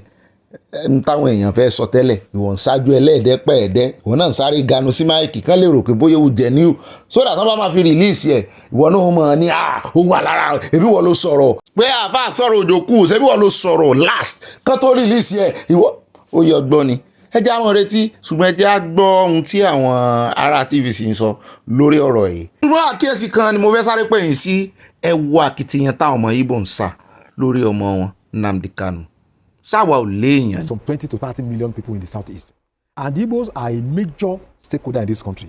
You can't throw them away. We'll be deceiving ourselves. So if somebody is very popular, if you go to southeast, I think in popularity, I don't think any governor can compare with him. I may not like them, you may not like them, but that's the reality. So we need to have a way to listen to their voices. And I think part of the resolution is to look for a political resolution, not just legal. So we need to look for a way to dialogue with them. Say, look, what are the issues? What can we do? Can we enter some kind of negotiation? And I think that is not out of democratic principle. I think, in fact, is a way to enrich democratic discourse. Personally, I don't agree with a lot of methods adopted by IPOB. I look at the IPOB map. Some parts of Ondo State is there. The whole of Edo State. Some part of Delta, Kwara, Benue. What kind of, what are you trying to, what map? What message are you planning? What message are you sending to us? Meanwhile, Cross River, Akwa Ibom, Rivers, Delta had said, if you are beating that drum, don't come this way. Don't come this way. And as I'm telling you, part of Ondo State, the whole entire land of Ishekiri land. Without this, so the same thing you are saying that you have been oppressed in Nigeria, it is the same thing you want to implement in Biafra. So that's why there are a lot of disenchantment. But that should not take us from the principle of law, of international, the right to self-determination. So I think it is good for the government to enter into negotiation. Because IPOB has become a force to be reckoned with in the country. And if we can be talking about, we can't wish it away. And it's very popular in the region. You may not support them, I may not support them, but the reality is that IPOB is a phenomenon in the South. So I think it's good for government to enter into negotiation and to see where it can be released. You would have been reading for years now where they are encouraging people to return home to the Southeast. How many people will, listen to that kind of gospel order, return home, when they are firmly entrenched here, doing businesses and doing well? The point is, Kanu has made his own position known. He wants a Biafra Republic. What he has done to achieve it has broken the law. Okay. That's the snag. That's the snag. Now we have seen that some criminal elements have now taken advantage of that gap, especially with this Monday sit at home. And from time, you recollect Citizen Jones, I've been an apostle of political settlement of this matter. I'm not sure that if Kanu is released now, those criminal elements who have been benefiting from his incarceration and position on Biafra Republic will stop. But he himself, but he himself had promised. Wale will. That's a promise. He had promised that if you release me now, but before noon, But that's a promise, because you also recollect that IPOB has issued several statements saying we are not behind this Monday sit at home, we are not behind these killings, you people should stop it. There is a point you are going to get to where you are going to lose control of your followership if you are not careful. And that's where we are now. But whichever way it is, the best way out is still a political negotiation. And people are beginning to mention certain things. Which is the position of the Minister of Works? Yes, which is the position. And the Southeast, for instance, has been complaining about marginalization in terms of number of seats in the region. I don't know why we have refused to listen to that. Yes, I agree. Some states in that area, they are small. How do you divide it? How do you do all of this? It's this there. But even if it is just for the psychological effect it's going to have, they should listen. Some have also argued, we've never tested the presidency before. We know that election is by... No. The late Zik was the first president. No. In this era. Okay. In this era. I'm talking old school. Yes, you are old school. Okay. In this era, we've not gone to the presidency. So, but that one, you can also negotiate. You can't negotiate by force. Any negotiation must be by agreement. Agreement irọ́ wo lẹ́ ń sọ ṣé ìjọba ready àti agree ni ṣé ìjọba ready àti agree ṣé ṣé bí fọ́ọ̀sì tó fi sí náà ló jẹ́ kán rẹ́kọ̀n pẹ̀lú ẹ̀ ẹwọ́ ẹja kó lọ́dọ̀ wọn nǹkan kan náà sáà ní wípé àmọ̀kan máa filẹ̀ ni torí bọ́n àbá filẹ̀ gan mọ̀ pé yóò dìran tó mọ̀ lọ́wọ́ kì í sọ̀rọ̀ pé bóyá kínní àṣẹ̀yìnwá àṣẹ̀yìnbọ̀ wọ́n filẹ̀ ni Kanu sì ti kọjá ẹni tán fi play politics ó bá wù wọ́n kán fi play politics ṣùgbọ́n mo mọ̀ wípé wọ́n filẹ̀. Ó dá o ibi láàrin wọn nínú ìròyìn tòní ìpàdé ọlọ́mọlé ọlọ́mọlú ọlọ́mọ orílẹ̀-èdè báyìí bá wà bá àpò bá yọ bẹ́ẹ̀ bá bọ́ bá dilẹ̀ ẹ bá pín fáwọn olólùfẹ́ yín ẹ bá fi pe àwọn èèyàn sọ́kọ̀ àwa ò fẹ́ ìròyìn bí ohun tí wọ́n ti kọ́ lẹ́yìn o àwọn fẹ́ àwọn olódodo tó mọ̀ ràn wá lọ́wọ́ tájọ mọ́ gbé òdodo tájọ mọ́ fi òdodo pọ̀ tiẹ̀ torí àwa ti ń fi ìṣe sójú iṣẹ́ ọ̀rẹ́ di àti ń kọ́ ìṣe òmìnira àwa ti gba òmìnira lọ́kàn wa à ń retí kọ́lọ̀ mú wa já gbangba gangan lójú ayé ni ká gba òmìnira wa Yorùbá Nation yóò yẹ kò ní yẹ ẹlẹ́ o yóò dà fún wa o happy Sunday I see you tomorrow and happy new week in advance God bless you and I love you ayana ni mo kí ni o bye for now.